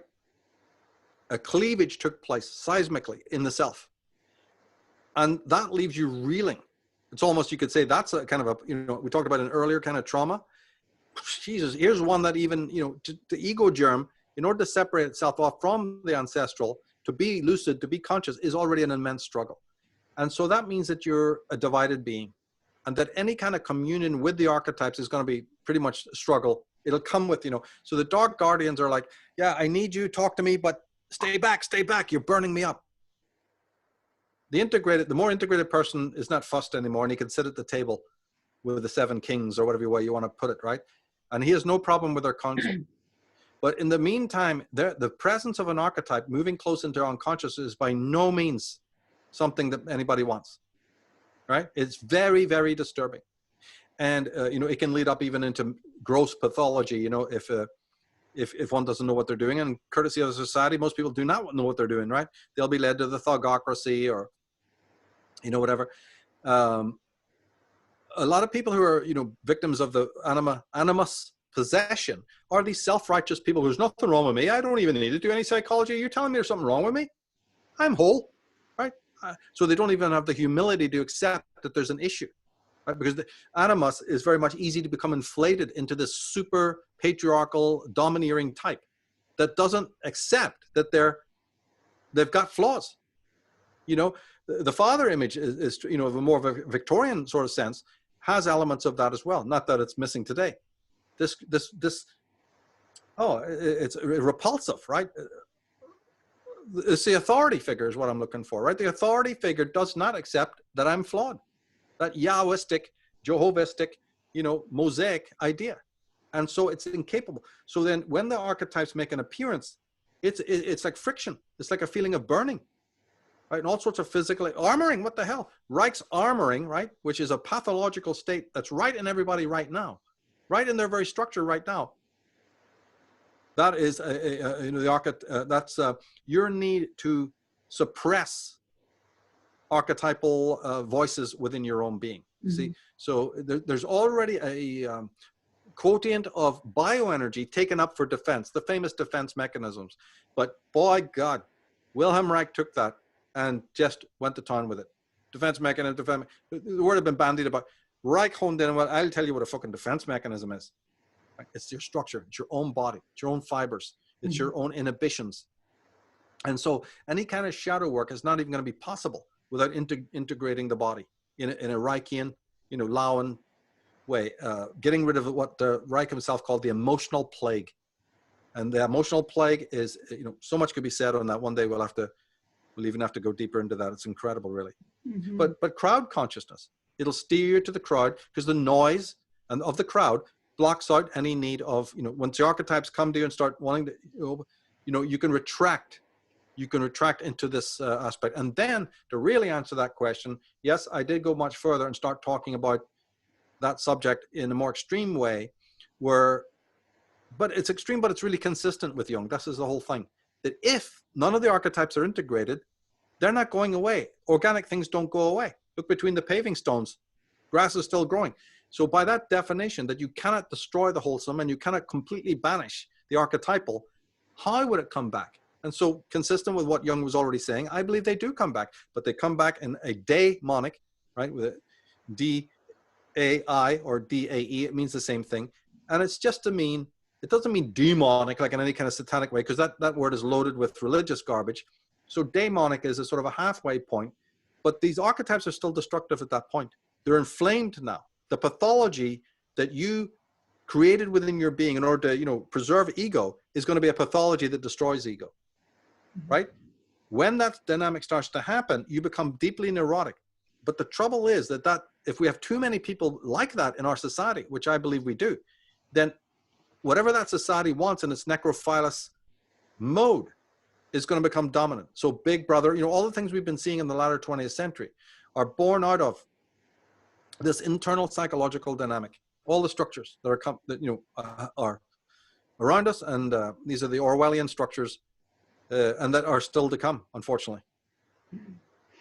Okay, so we've got one last question here from Stuart Burgess. He says, I don't wonder if you want to talk about this at all. It's the fact that we're born into bondage as a consequence of previous life choices. So he's talking about past lives and how they might play out in our world today. So do you want to talk a bit about that? Quite an interesting subject. Yes, of course it is. Again, I don't believe in that because I'm not a believer in reincarnation. No, not in the strictest. It doesn't mean I am not open to that it is, right? When I say I'm not into something, it's just because I haven't thought about it, right? It doesn't mean that the theory, right? The Druids had the transmigration of souls, right? But post-Vedic teachings that mostly come out of the East, I've always been suspicious about, right? The way I prefer to see it is that past life is really our way of iterating unbeknownst to ourselves, the semiotic period that we actually, as fetuses and as very young infants experience. And then it just so happens that, see, remember I've spoken before a lot about the search for the surrogate womb, right? That a great deal of what we do in our life is a need to return to the Euroboric pleroma, so to speak, right? This undifferentiated state where the tribulations of the world, right, disappear. We're actually hurtling toward that socially. So all your little hipsters and snowflakes, right, and soy boys and all of their bioenergy, their physiognomy, everything they talk about, I mean, their appearance, the garbage that comes out of their mouth, right? With the help of the state, we're in a state of infantilization. But as Christiva and others beautifully pointed out, and Rank was really in there first, is that we'll fly hurtling past the oral stages. It won't stop there, and we'll go into these pre-Oedipal stages, the semiotic, right? The autistic. There's no bottom to this. I've called it, used other terms like the lunar, right, Stygian realm, in which all forms of mental upper functions are basically voided, or they're just running on automatic. There's a kind of way they get linked, fused to the Mitwelt, to the will of the world, the will of the society. So yeah, the person's still talking and functioning, still moving around, right? You know what I mean? You see the fucking, all that. Nobody's at home. It's like the people you talked about in the mall, because they say, well, I'm this person. I'm called John. They're just, all of their thought is identical. It's in complete entrainment with the bosses, right? That's not a person. That's not a being. And we can fall back into that level. Now, that explains the semiotic level. The semiotic level is a level where you're all people. You're all the world. There's maximum dissociation, maximum diffusion of the personality. They have it in the sand paintings of the Native American Indians and in mandalas where you see all these broken bits of bodies on the outside of the circle, and even sort of demonic faces and stuff. That's the broken self. That's the Osiris, cut up. And we're heading for this dismemberment. Now, one of the other faculties of that semiotic Euroboric sleep is the Euroboric feeling that you're beyond time, right? Time, the lineaments of time are no longer functioning. And also, in a very real way, you become let's just put it strictly, keep in psychology. Content from the unconscious is flooded in. Right? This is pathology. And so in that watery abyss, you're everyone and you're everything. And consciousness that has regressed into that level will start believing in past lives, deja vus, and all of that, right? So it's a pathological state. And that's my, that's my 2 cents. People do not have to believe that, right? And I say continue studying as I am studying the issue of it. But psychology doesn't smile on that. And it thinks that this is a state that is mostly regressive thinking that comes from the mind's either has been flooded, consciousness, the ego consciousness has been flooded or influenced, right, by this content from the unconscious. And there's a lot to be said about that. And one has to be very, very wary. I think that it's coming from the early parts of the, the mind, which have been absorbed in sort of the Euroboric. And from that, you can feel that you've lived in different times and that you have existed even in different times and in different forms, and there's definitely that phenomena. And I'm not saying it isn't past lives, but I tend to look at those kinds of things mostly on a psychological level. Well, I was actually going to ask you as well about if you knew anything about this idea of twin flames. Have you ever heard of that, twin flames? Yeah. People seem to be kind of banging on about it.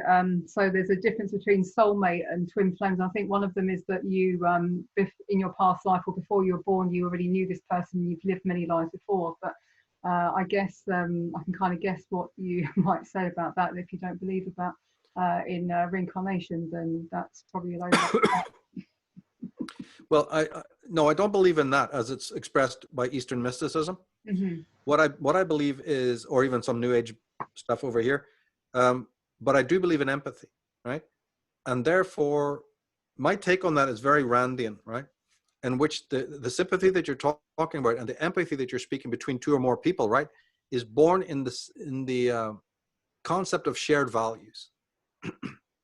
And just like we constantly meeting people who don't share our values, you know, from parent onwards, school onwards, even your siblings or, you know, so-called best friends, you'll have so many things that are not similar, right? But empathy does exist. And where empathy exists is an empirical fact, and we've established that it does. Our whole reaching out to the world implies that it does. Obviously, it is quite possible that that level of empathy can attract, right, somebody with an equal quotient of empathy. Somebody that when you sit down with them or meet them, there's a contact. Remember, and we even said the leaning out towards the world involves eye contact, body language, right, and all the rest of it. And therefore, and also there's other realities there. Resonance, just simple resonance. This has all come out now with this whole thing about whether viruses are natural or unnatural. Or actually, a virus you see can't be spread between people. So that left the question of then how does everybody get sick at the same time? One of the reasons is because it's like women's periods all synchronizing when many women get together. That's it.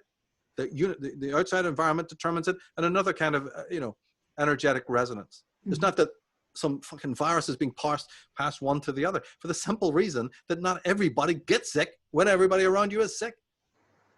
Empirical proof, right? Well, where's that going? So I believe that on a similar level there, not anything too supernatural, we got to watch that, right? But I do believe that as a human being, if you have a room of 50 people or 100 people, you're going to be much more empathic with some of the people than others. And by that same rubric, by that same empirical fact, you can, attract somebody, more than one person, because the person you're with who leaves you tomorrow, you thought at the time was, you had a tremendous soul connection to them. But for some fucking reason, unbeknownst to you, they harbored a thing that wasn't that connected and empathic. And as soon as you, violate their particular image of what you should be, they're out. Sometimes out completely. They don't even remain respectful or have a, platonic. Say, hey, we're done with this level of our relationship, but I still want to be friends because there's so much I share in common. No. You just hear this taxi pulling up and zazoom, that's it. Well, what the fuck was empathic about that then? Right? So again, we've got breakdowns. But by the same pattern, you can meet multiple people or one person that is really empathic to you and shares the same values. Be glad for that. Past lives, who gives a fuck? The fact that I can even find one person I have a simple empathy with in this world, be fucking glad. Frame it, right? Because Jesus, look at the loneliness, look at the desperation, look at the inability, look at the total breakdown in gender. Sure, people don't even know if they're male or female. That's where we're at.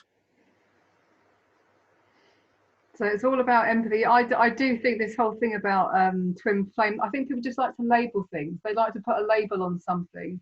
And also it's kind of, it creates a story. And I think also with the New Age movement, they like the story of, oh yeah, he's my twin flame. But actually, if you read about people, what they think their twin flame is, it's someone that usually gives them a lot of trouble. That's what I usually find reading about people's twin flames. Is that right?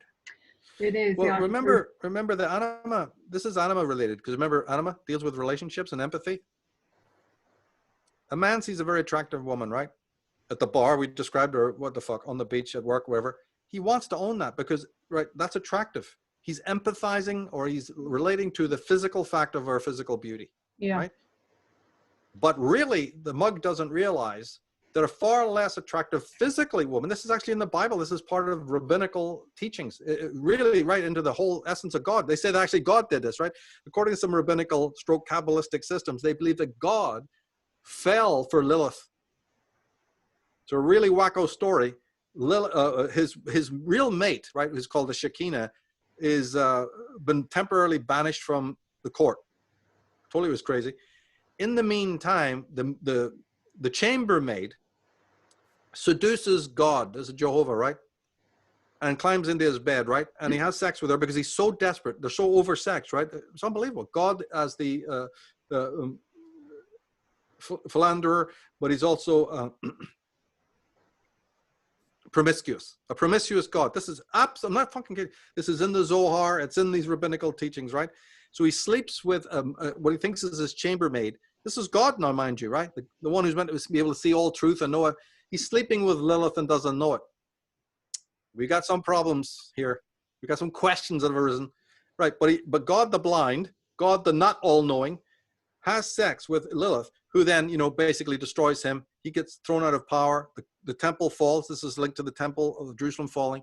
And the whole, basically that's it. The rule of the demon, because she's actually been a very lowly figure who's risen up through the ranks of the demons in order to get to even be the chambermaid that can seduce God. And they want Spielberg. Right? It's more like Quentin Tarantino.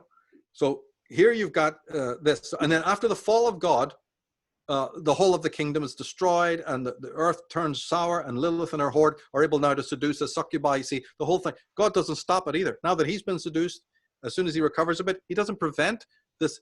He's all powerful, right? But doesn't prevent the witch, the demon, from going and continuing to seduce all of Adam's, lineage. Weird, right? What it all means, boiled down, is this point. He went to bed with her because he was very, very attractive. Whereas the Shekinah is pure and noble and honest, right? So this is the scenario we find amongst all men, in which the Anima will play with you. All the archetypes are tricksters to a degree, and mythology is what taught us this, and Jung agreed, right?